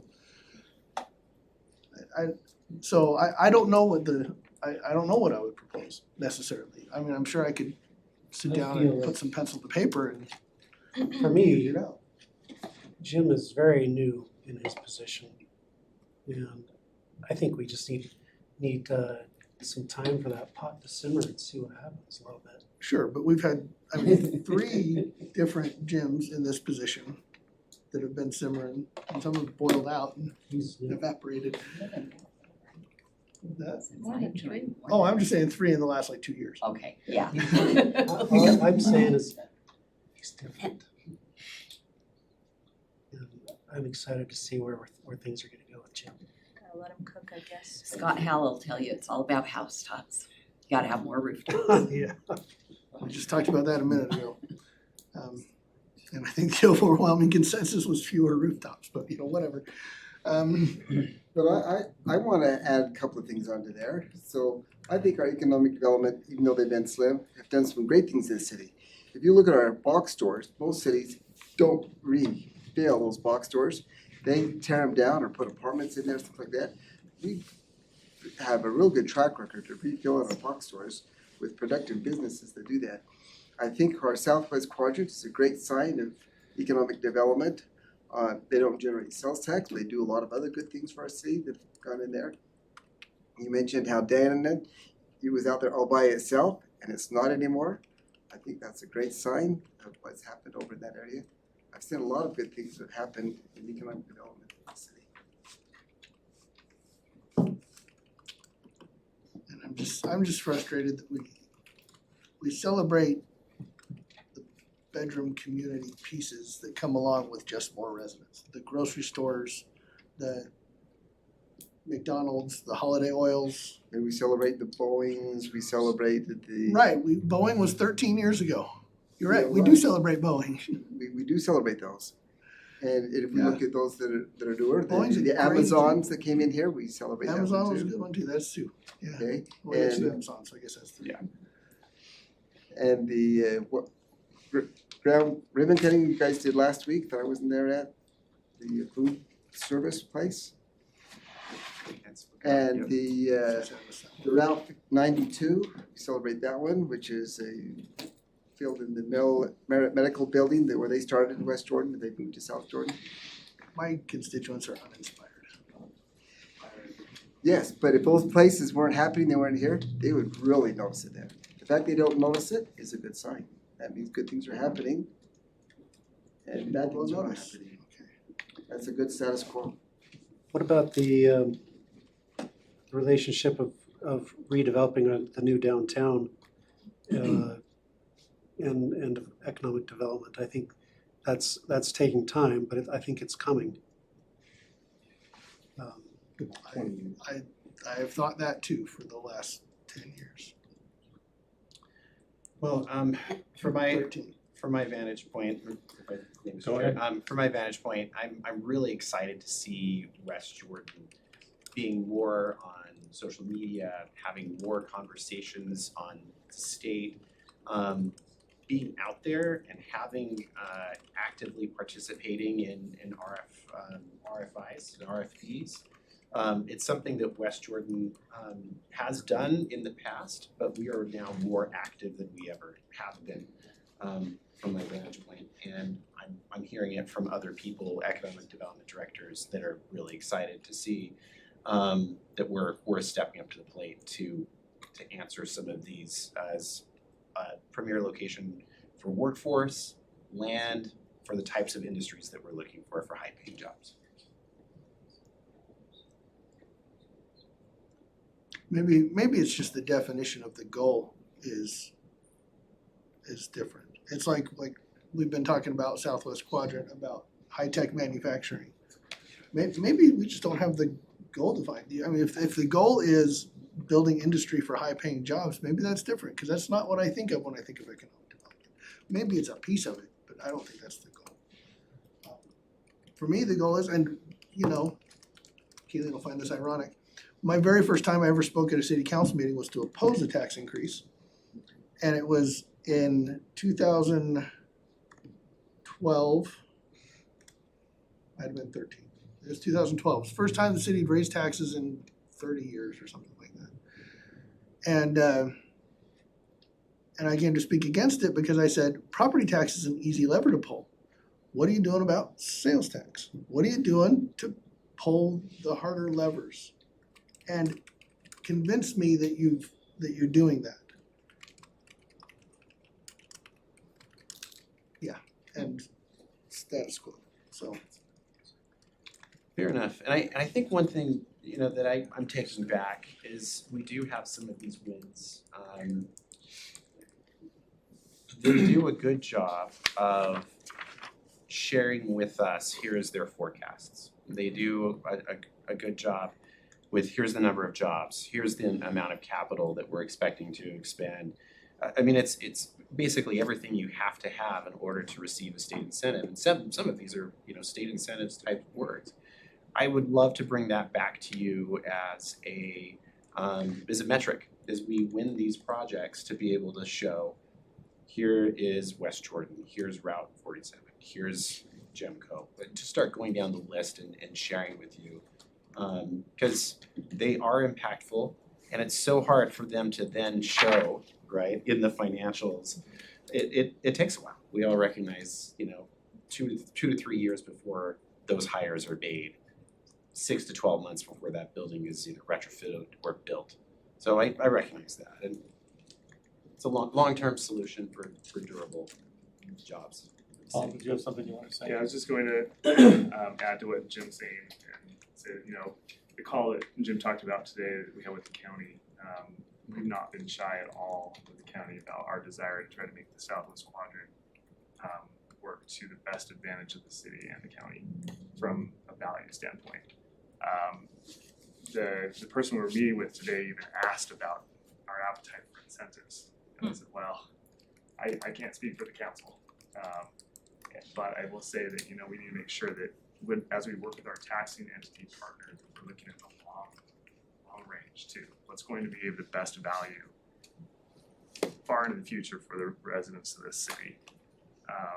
Because you're right, Councilmember Jacobs, we need to make sure that we actually are doing whatever we can to make sure that this community stays vibrant, strong, economically, everything, far into the future, far after we're all out of the game. And so I think we have been doing that. We've been communicating with these other taxing entities as well as the development community about our desire to do what we can to maximize our economic development opportunities in the city.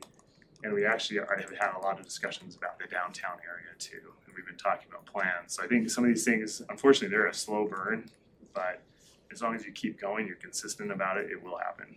Well, what can we do, slow burn wise, Well, to accelerate? well, specifically, start developing plans.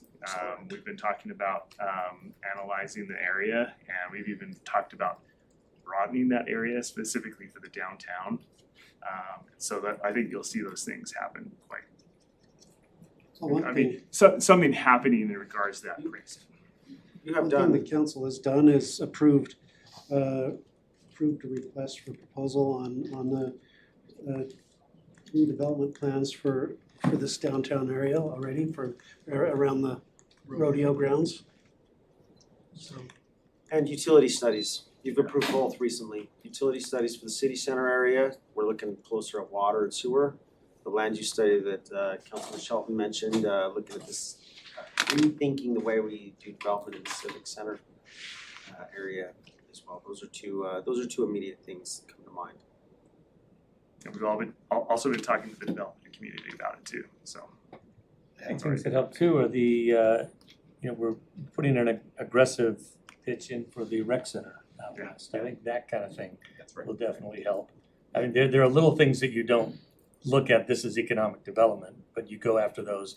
I think we've had much better traction with Adam at the legislature. I think that is something that eventually helps our economic development. So I think it's the kind of thing to start seeing how this is all gonna come together. And all I wanna kind of, I'll put a bow on it this way. All I wanna see is something that moves the needle. Not just another piece to keep us.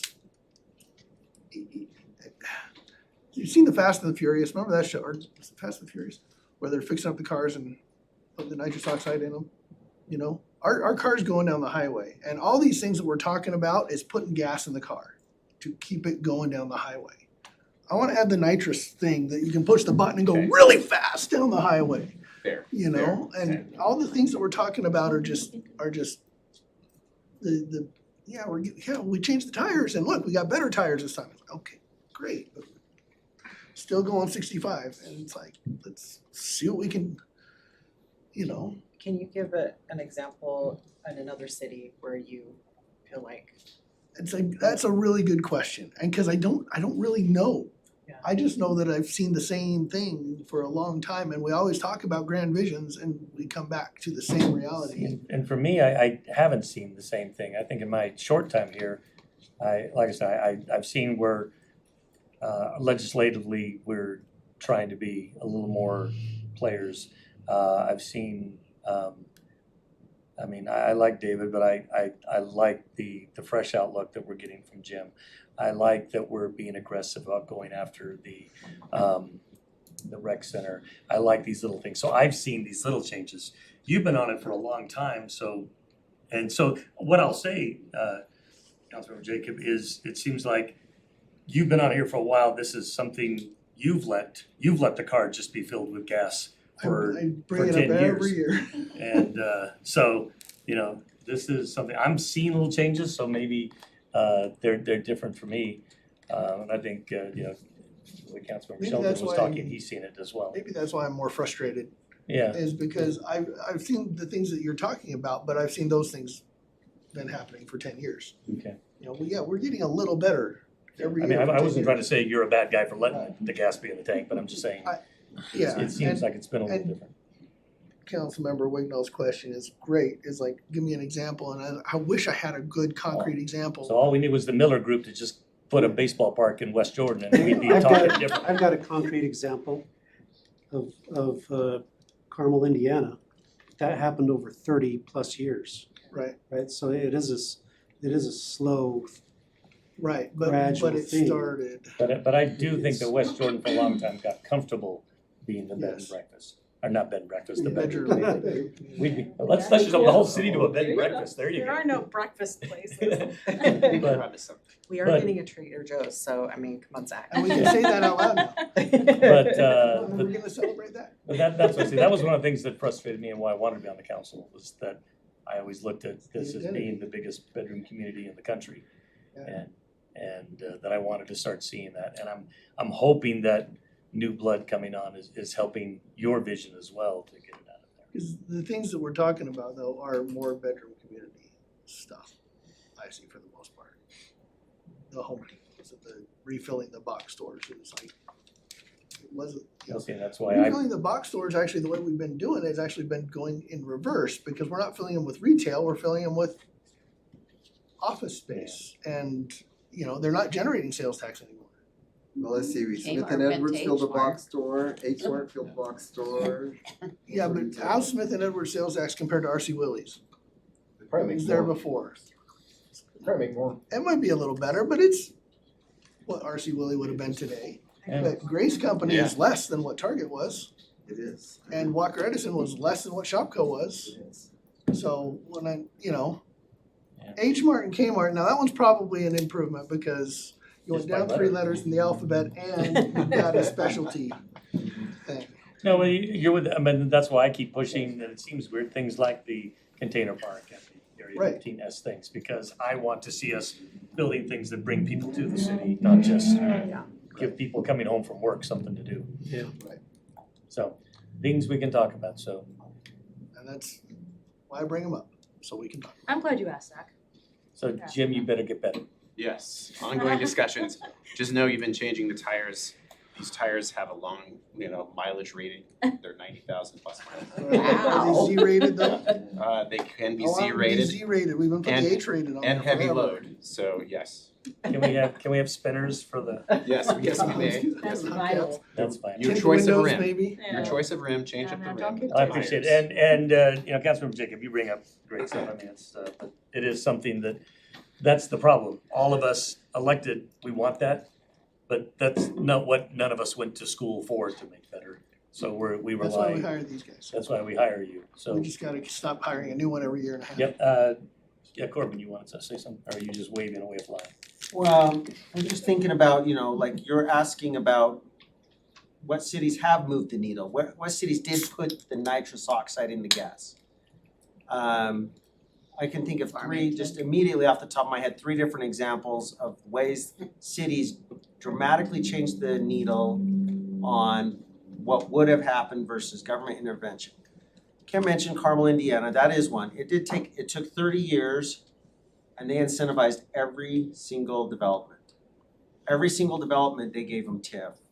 And with giving them TIF, they forced them to do parking garages and higher development standards and gave them density. Yeah. But they did 90 TIF projects, every single development.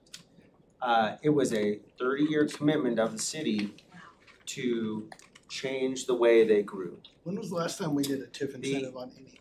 So, Just a question. It's been several years, Lion- that's true. Lyon County, Nevada, that's another one. Lyon County, Nevada's a county outside of Reno. This is gonna sound odd. They dramatically changed their economic development prospects. They took a different approach. They gave a quarter of their county and said, anything goes. We'll approve it tomorrow. We don't care about your site plan. We trust you to figure it out. Anything grows, it's approved on the spot. And companies flocked there because of speed and lack of permitting, lack of local oversight.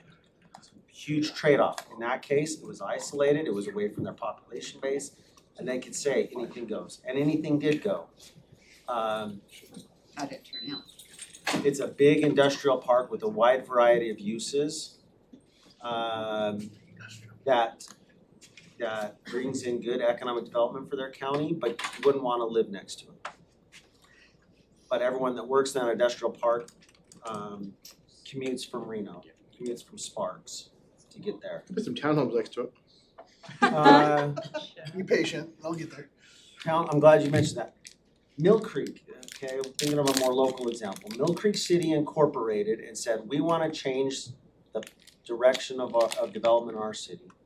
Mill Creek took a very aggressive redevelopment approach to create their downtown Mill Creek Commons area. And a lot of people there are not happy about it. They used a mixed bag, right? They Yeah, put a there's lot, people that love it, but there's a lot of people there that's, hey, not in my That's gonna be backyard. the case they put anywhere where a it's, lot of political capital along the line.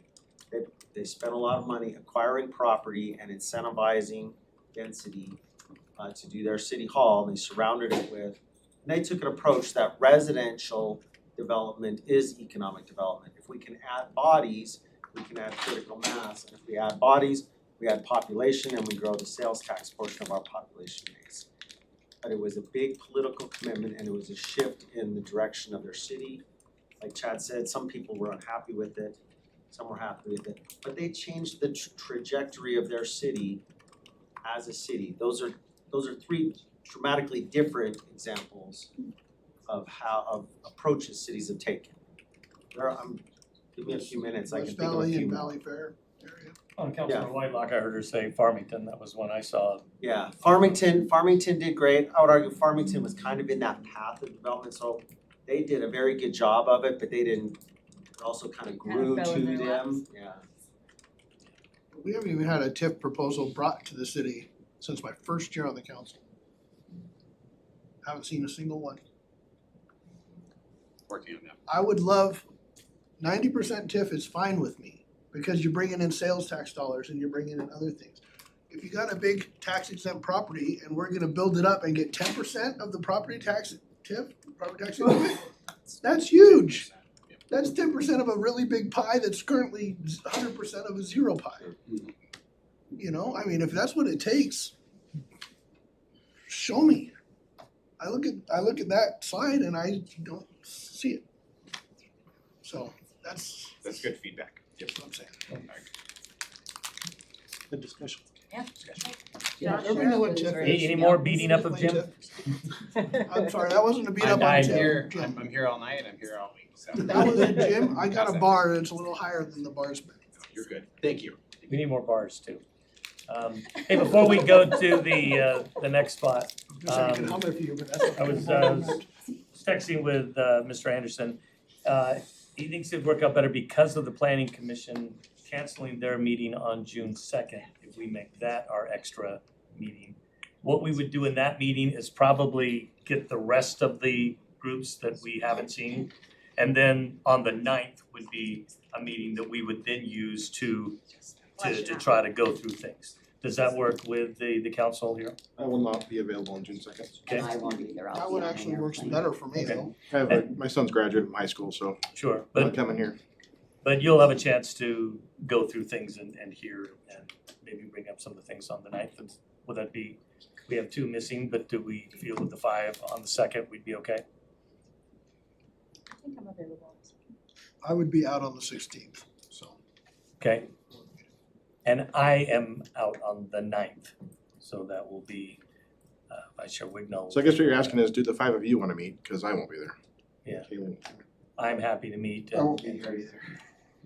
But I'm I fine think, being here on the 2nd. was it not Kathleen who Oh, was the main I won't be here on the instigator of 2nd either. leading the meeting? But that would be the meeting on the 9th would be the one Denver. that could go through. Okay, That we can hammer out the, I could and that's already participate. on the books. I could do remote Yeah.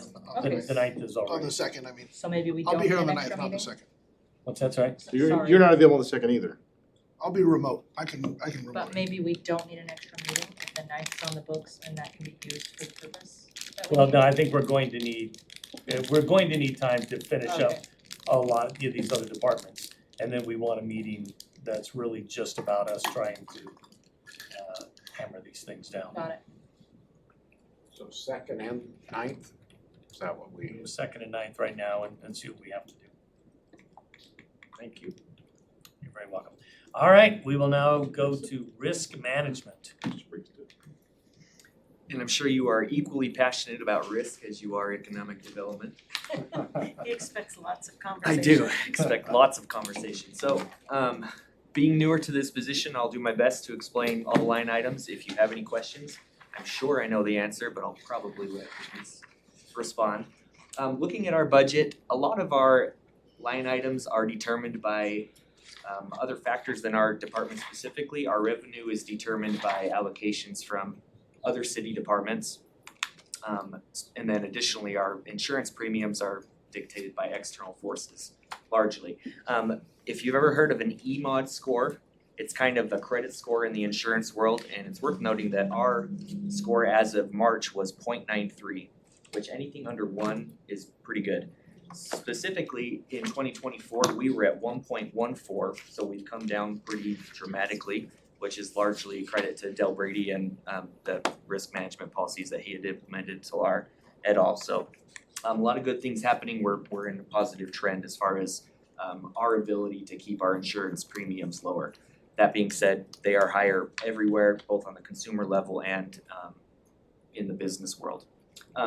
For the two newer council members, we're self-insured, the city is, so a lot of what we do in our division is insurance. So myself and Talar Baumgartner, we're working with insurance claims. We manage most of our claims up to a point. We work with Olympus Insurance, who is a local broker for certain elements that are beyond our capabilities. And we have Travelers, which helps with workers' comp, among other things as well.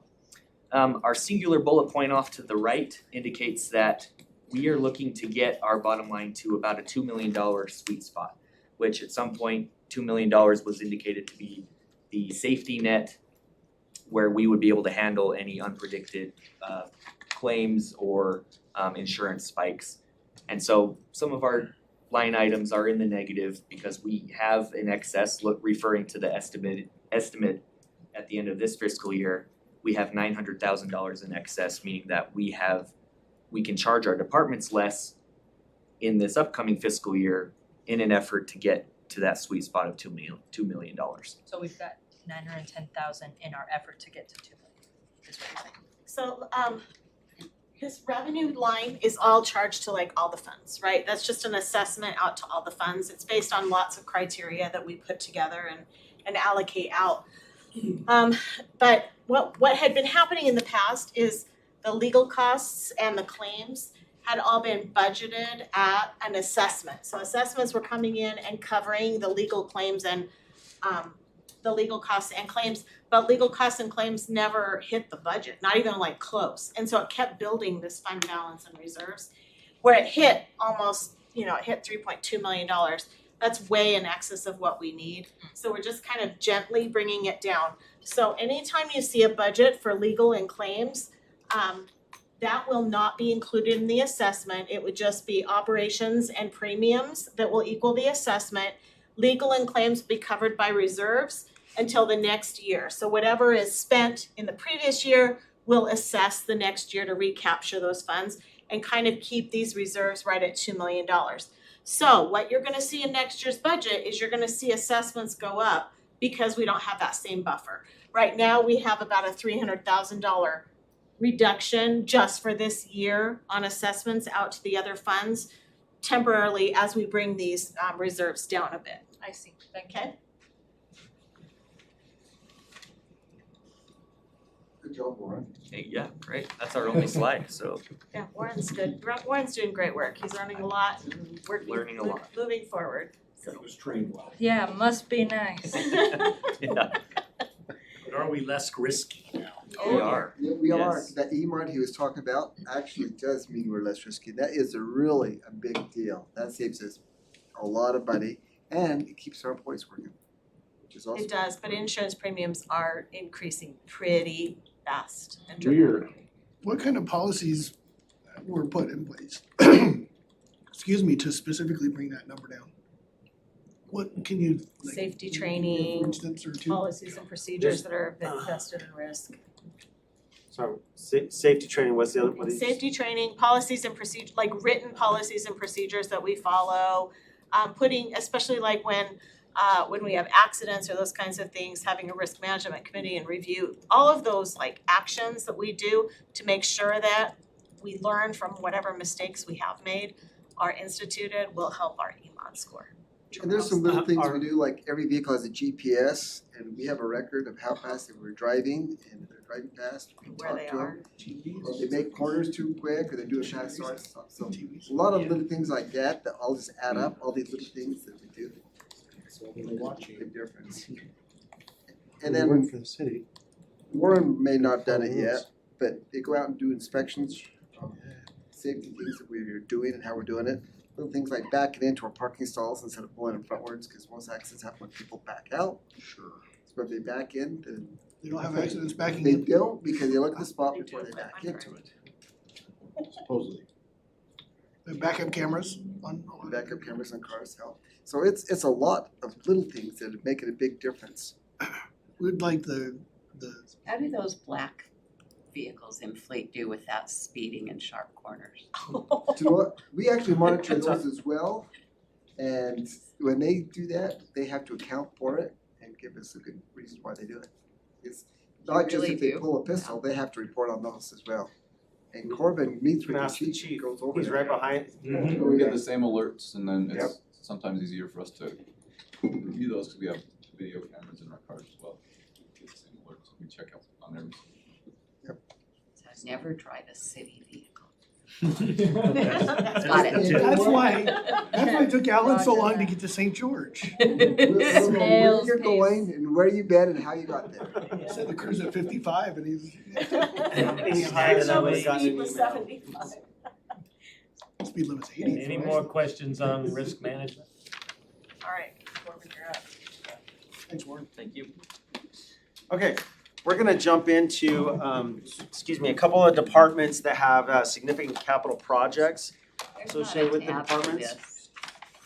What's that? There's not a tab for this. Yeah, this You is guys are new. the best neighborhood. That's why I'm jumping in right now. We're about to start some departments that have capital project needs.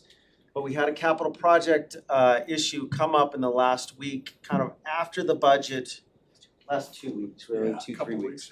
But after the budget was put together, that's now time sensitive and we want council's feedback on this. Come up here, Brian, help me through this. Just watch your speed. As you know, we've been working on 1300 West for quite a while. We finished phase 1, phase 2 is starting construction in the next few days, next week. Couple weeks. Phase 2 is improvements on 13th West from 90th South down to 78th South. Phase 3 is from 78th South to our north border.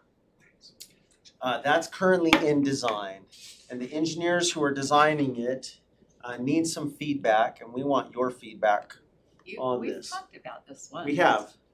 This is a little bit of a variation. Okay. Yep. Okay, so it's currently in design. Specifically, what I want to talk about is this segment of 1300 West, north of 70th South. So if you can picture it in your mind, 13th West, going north off of 70th toward the Murray-Taylorsville From intersection. Dayton's to Winchester.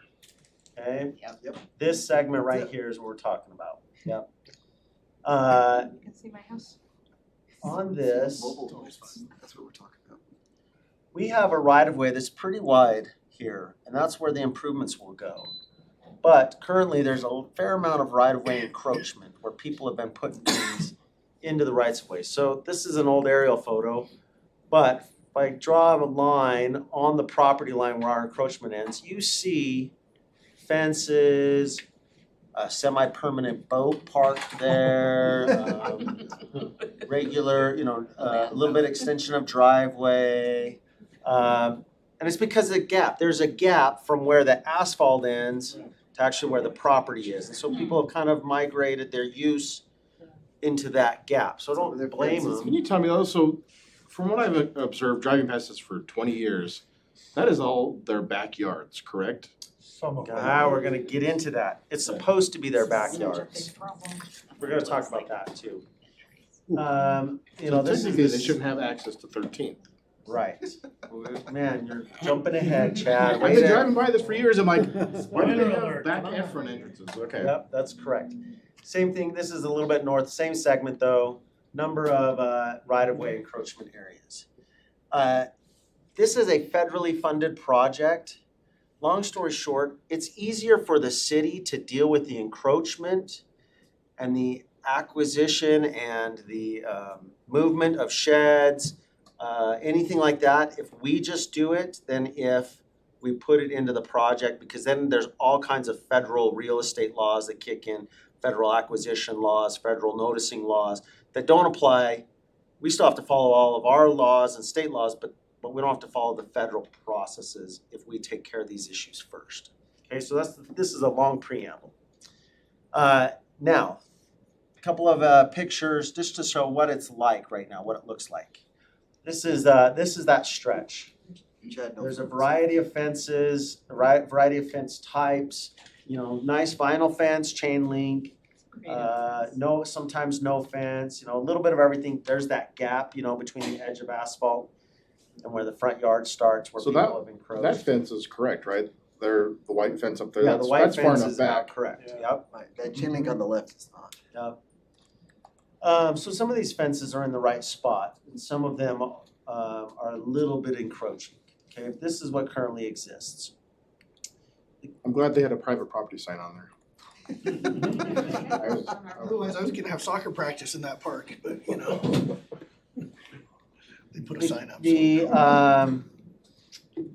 question is that we have is we would like to build a wall along this stretch of Normandy Estates. They can all access their properties from the trailer park inside, is that what you're saying? They're supposed to. If you look at the plat, it was intended the 60s, right? How long ago is that? That's 60 years. Yeah, longer. Long time ago. 60 years ago. When this area platted, it was intended that this was kind of back facing on 13th West and that the access would be interior to Normandy Estates. However, over 60 years, there's no back facing wall along this stretch that And it's prevents more them. convenient to be on 13th than wander through the trailer park. Not only is it's more convenient, the lots flare out toward 13th West, so the access is easier. And over time, some of those mobile homes have adjusted their orientation toward 13th West instead of to Normandy Estates. So we debated internally a lot. We would like to put a wall along here as part of the project. Mexico pay for it. You're not gonna say anything about the wall? I just said, will Mexico pay for it? Yeah, but you usually have another But sale. however, we've come to the conclusion that trying to get all of these properties to now orient internally and having one long consistent wall is gonna be incredibly challenging and expensive. Can they still access, like, if you put up a wall, can they, with how they've moved their trailers and stuff, The trash still cans. get in or no? So here's what we would propose. And we want your feedback on. We want to do a wall, but the wall would not extend past their driveways. So the existing driveways onto 13th West, we would allow to continue. So the wall would be broken up like this. Driveways that shouldn't have been there to begin with. They are, yeah. It's not always the fault of the current residents though. Yeah, probably not the fault, probably done before, Yeah. They're kind of grandfathered in now. Yeah. There's a little bit of. Is there an adverse possession issue They're here? complicated legal issues with it, I could get into it if we want to, but that's probably not the place to get through all the legal arguments with it. We've been wrestling with this for a while, and as much as we would like to have one long continuous wall, we think allowing the continued driveway access is gonna be preferable way to go. But are we going to, how tall are these walls? That's a question, perfect. That's a concern for, talk about backing out of a driveway onto 13. You are spot on. So we have two questions for you tonight.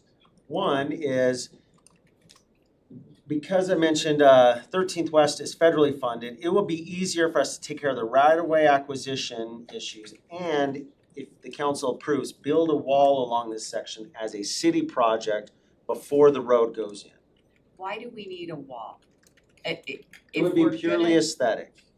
It would be an aesthetic. It would be for aesthetics, and I'll show you why. But if we're gonna have openings in that wall, does that not defeat it? Yep, so the two questions I'm posing to the council.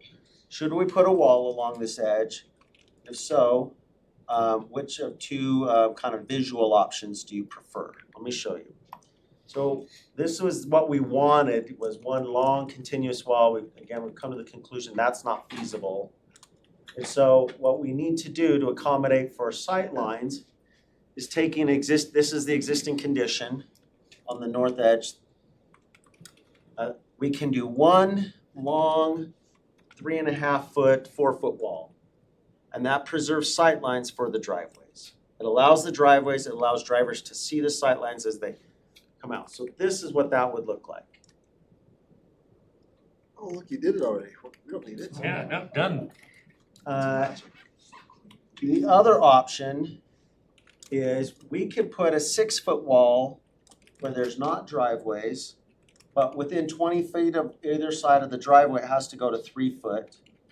We could have some kind of see-through, like wrought iron fencing. That would look something like this.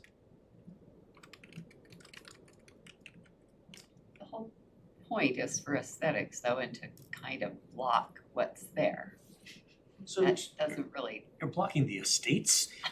I think we need to have an estate sale. So Have we, like, has anyone walked this and knocked on the doors and said, hey, do you realize that you've encroached on public property and you really should be entering through?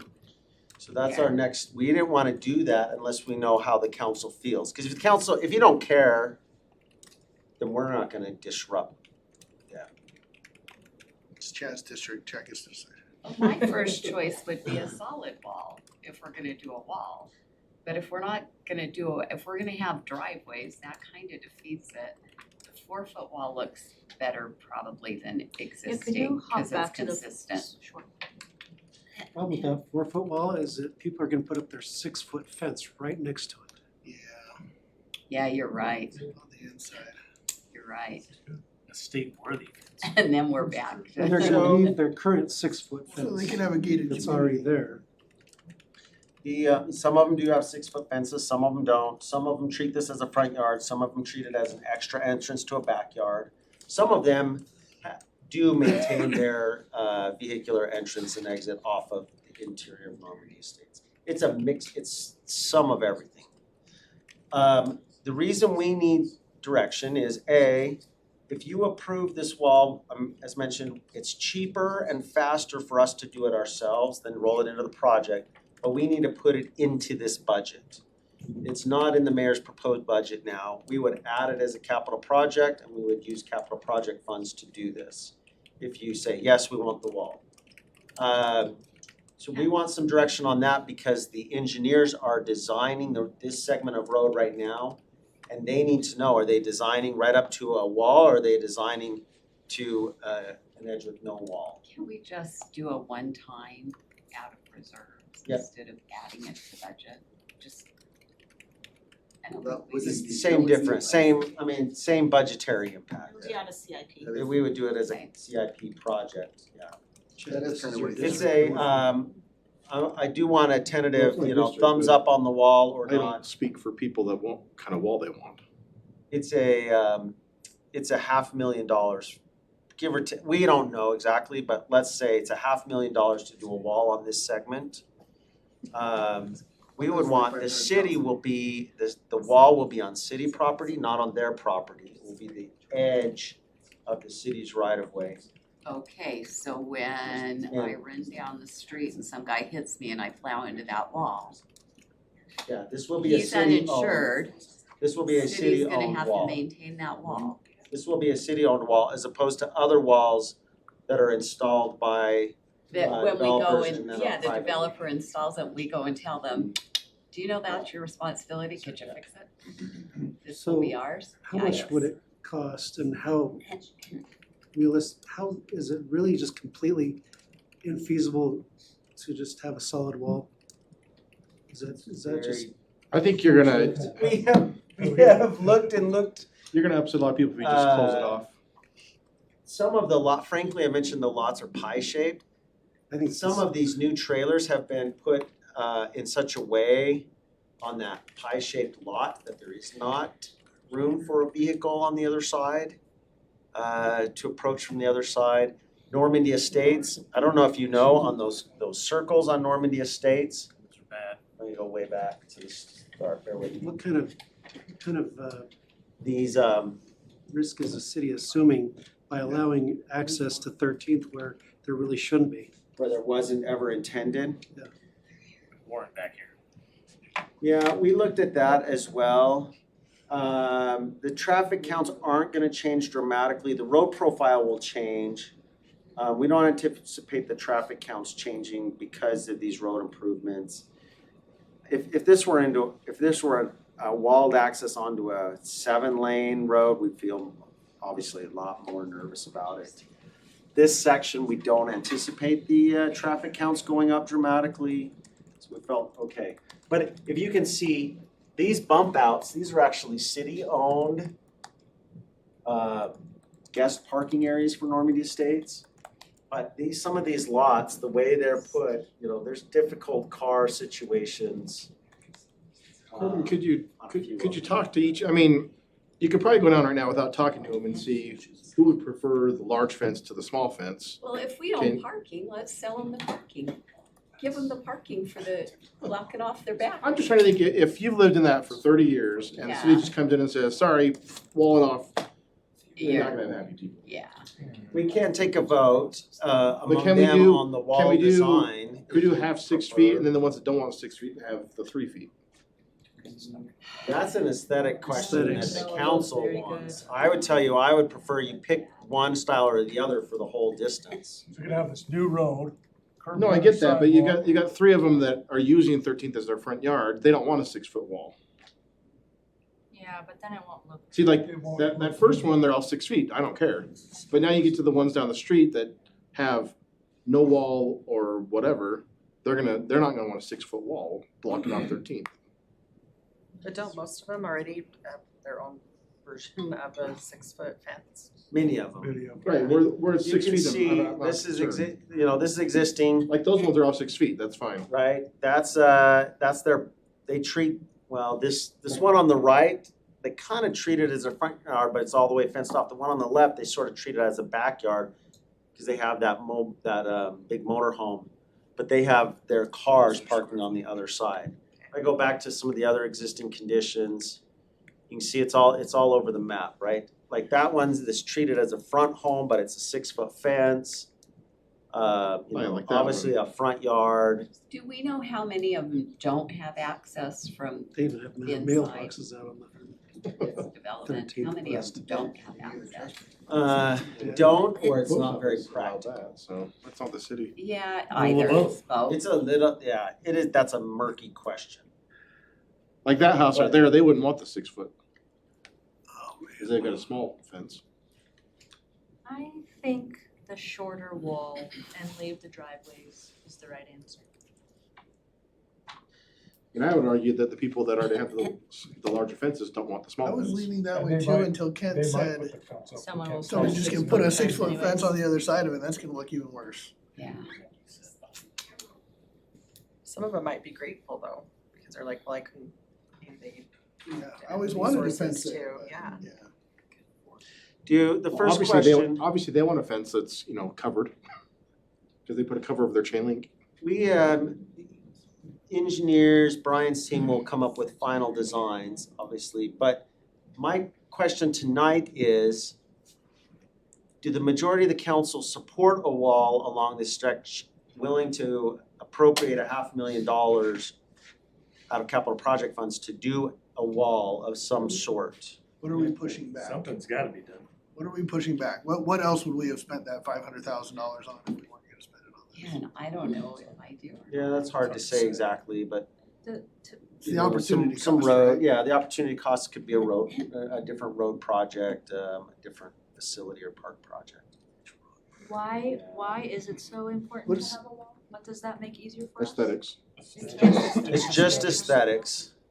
The road will be improved right up to that edge either way with the sidewalk To the and property line. If we don't put the wall, it What, just what stays if like this. instead of doing that? this is us as staff saying, hey, council, as a city, we have a big priority on aesthetics.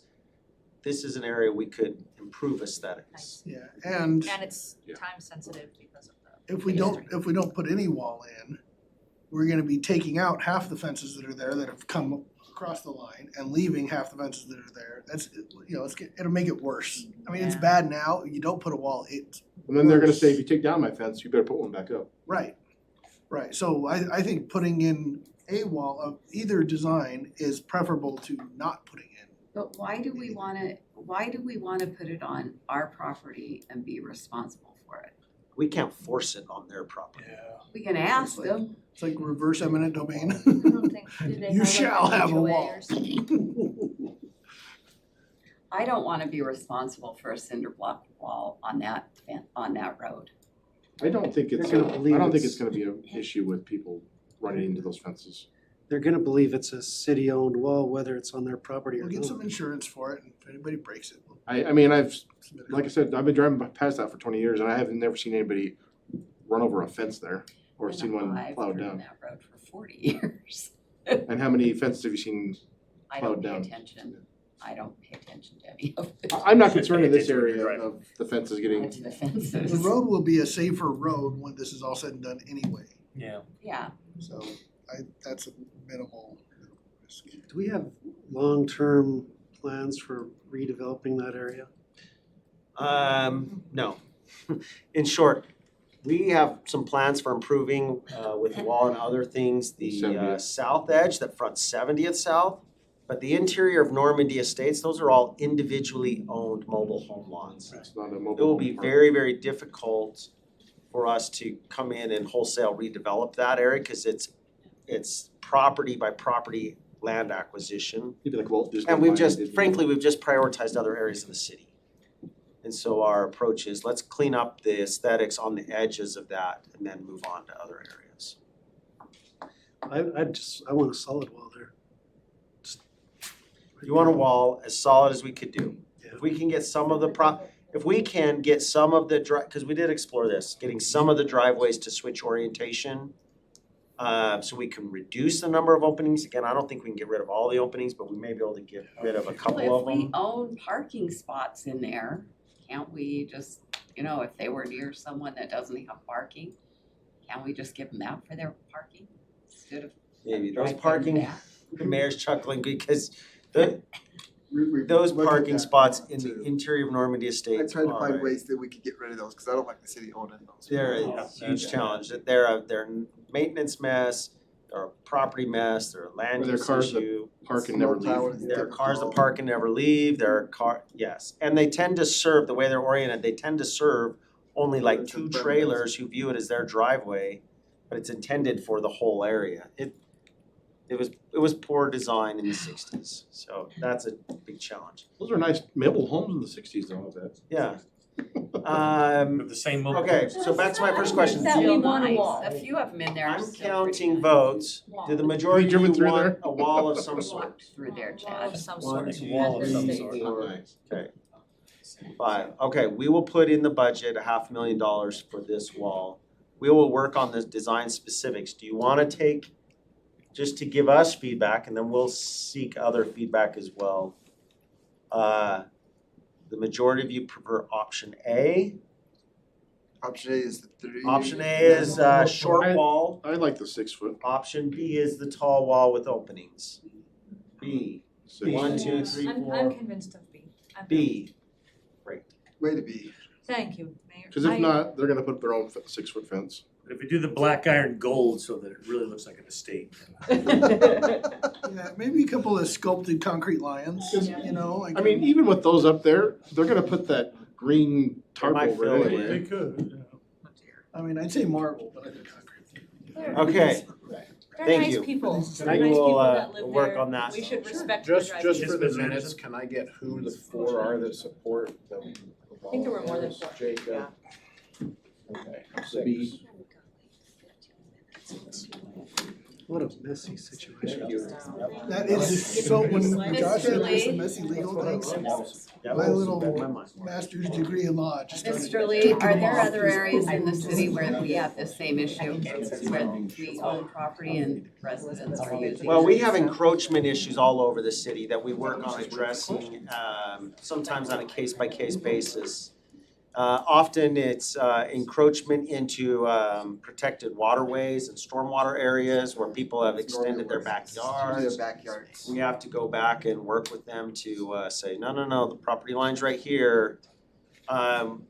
Yes, and frankly, I don't know a government that owns rights of ways that doesn't deal with encroachment. Okay, we only have 5 more minutes. Rather than jump into Corey's budget, which is lengthy and very involved. I'm offended. I wanna talk to You're gonna go you. to class zero.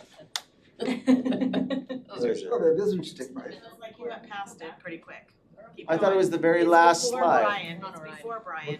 Oh, This is before Brian. Brian. Just skip Okay, over mine, I'm good. I'm more before that. right here, public safety Yeah. facility. Oh, okay. Okay, I wanna talk to you about something Where's that's my in the slide? budget.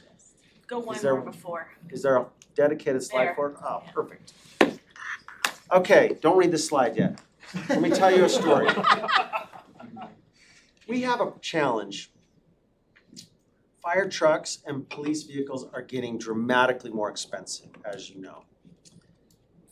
The fire trucks we're buying now are $1 million. The tiller's gonna be $2.5 million. Pumper truck was cheap. Pumper truck's $1 million. Used to be, when I started my career, a pumper was under $500,000. We just need to call them something other than fire and then they'll be cheaper. Yeah, right. They, pumper trucks, fire engines as a whole, they're full of water, they're full of sensitive valves, hydraulics, all kinds of other things. Our mobile command center is full of sensitive police equipment. We're storing, sometimes we have to store these vehicles out of doors. As that gets more expensive, I hate that. I wanna get our expensive vehicles under a roof so we can extend the life of these vehicles as long as possible. We only store them out of doors when they're reserve units that are, they're not on active duty, so to speak, right? They're held in reserve, but I still wanna extend the life of those reserve units as long as possible, because it helps our frontline units stay as long as possible. To do that, both chiefs, myself, Greg, others have been brainstorming. We'd like to get on your radar a public safety logistics building. Essentially, it's a big garage to store some of the expensive vehicular equipment for public safety. Yeah,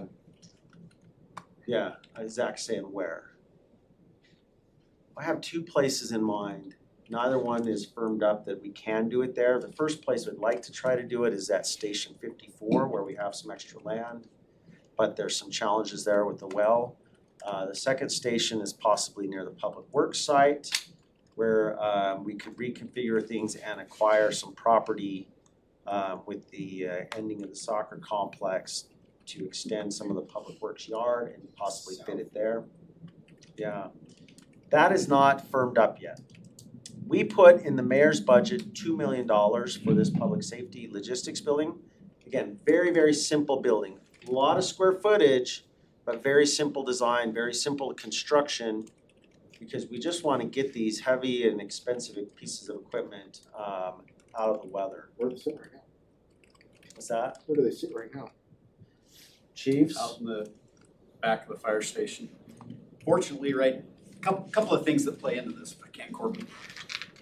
The ones that we put outside, obviously, we try to do the oldest, smallest, cheapest, we winterize them, we do all that kind of stuff. But the other issue that we're running into is with the size of them, we're not able to deploy our resources necessarily in the best way that we want to because we don't have room to park them. So we have certain fire stations that we may say, oh, a ladder, it would be best for the ladder to run out of this station and it won't fit.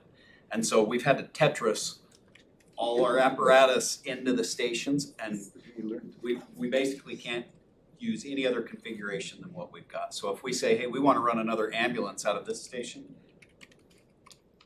we have no capacity. Something is going to have to go outside. So right now, the way we're operating, which is good, it's the way we would want to right now, but we're limited in where we can put apparatus and keep them inside.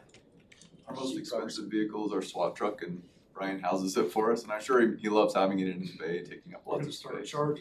And then the rest of ours that are less expensive are parked outside of our police department in the area over there. So we have the van and the mobile command post and just getting weathered and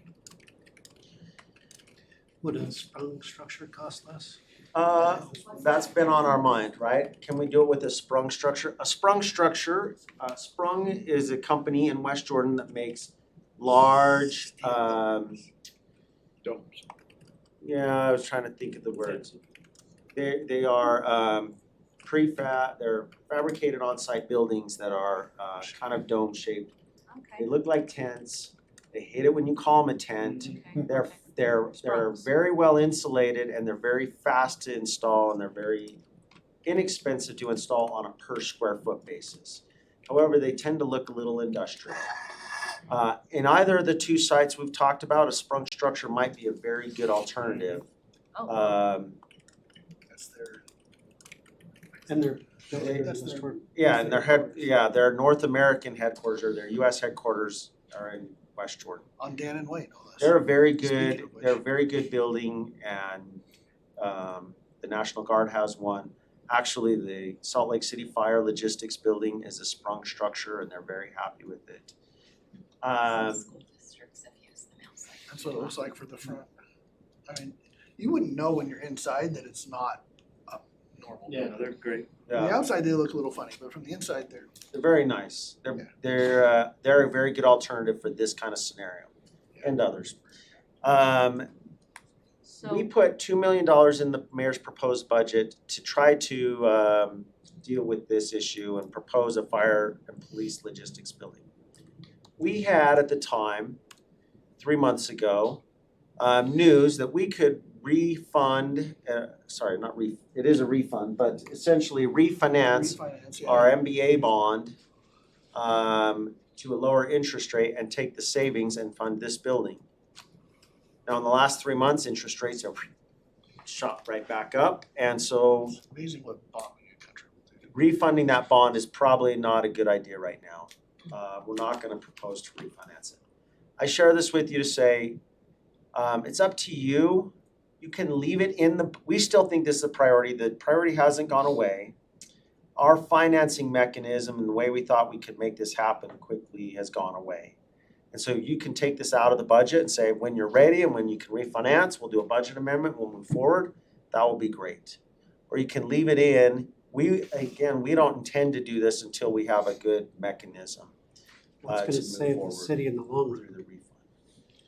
Like in the long run, what's gonna be cheaper for the city? Well, we wanna do this building sometime in the next 4 years because we see the need and because this equipment's only gonna get more expensive and so we wanna protect it. How does your 2 million break down? You just said cost estimate 2 million. Yeah, that's a real rough number right now. It's gonna be, like I said, we're not totally settled on the site or the layout, and we haven't costed out the sprung structure or other architecture alternative. So this was really placeholder, but it would allow us to get started. With the sprung structure, how easy is it to, if we put it in a temporary place for now, then move it to something different? You can move sprung structures. A, we don't have a good temporary place, at least that I can think of right now. And B, that would be an added cost to put it up and then move it. Yeah, I'm just saying. The crux of Kent's question though is really good, is like, we wanna do this because in the long run, it will save money if we're not buying new trucks as often, right? Do we have any sort of kind of cost recovery Study? timeline, or just, I don't want to study. Throw something out there, like, we think we can extend the life of an engine by 3 years by doing this, so that saves us That's a question I you know, jotted down. the time value of money of $1 million for 3 years. I mean, you know what I mean? Is there some think- sort of cost recovery on this? Look, back in napkin, I think that $2 million over a 30-year, 40-year life of the building will easily pay for itself over extending the life of the equipment. I would hope so. Yeah, Right, that's why we're proposing the That's a low building. bar. But, you know, will we recover that within 5 years? I don't, Harder to say. yeah, I don't know that, where that break even is. I mean, that's what it boils down to for me, right? Is it cheaper to just replace the engines than spend $2 million on a building to house them to extend their life by just a little bit? Well, by a lot, or? I will, you know, on any those are one the piece of questions. equipment, this wouldn't make sense, right? Collectively, and consecutively, then it makes a lot of sense. We thought, oh, we've got this MBA bond refunding opportunity. This will be a great time to pull the trigger and do this project, and that's when we put it in the budget. When the interest rates changed, Well, we hear that a peace deal is very close. So did you So- put 2 million in the budget? there's 2 million in the Thing. capital project Capital budget now. And I'm telling you, you can take it out if you choose, because we're not intending to do it now. So if we took it out, what would that change your tax increase to? Wouldn't do anything to capital that. project. It's The just tax putting out a increase. capital project Capital reserve, project. one-time money.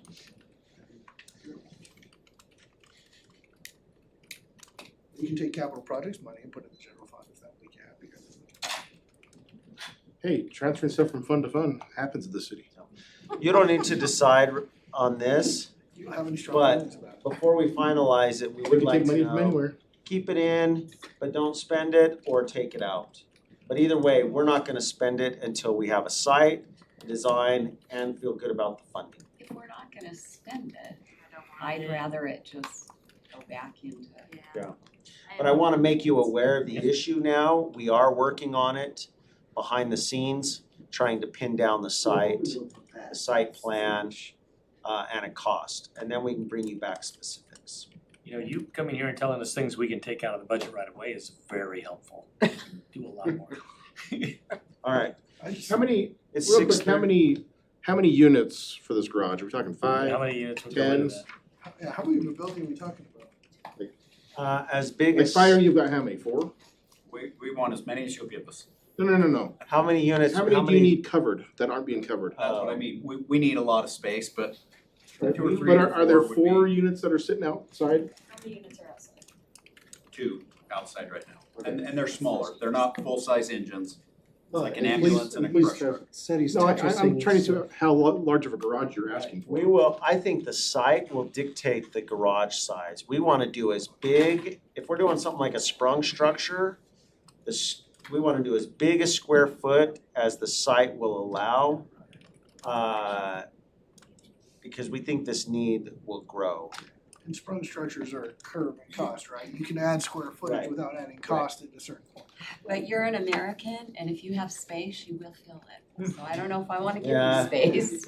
Yeah, we're, It's like point putting well a- it's like putting taken. a 2-car garage in a townhouse. I mean, it's just gonna fill up with junk. Alright, that's a good stopping point. Yep, I think so. We've got a council meeting in 22 minutes, so for this meeting, I will now call it adjourned.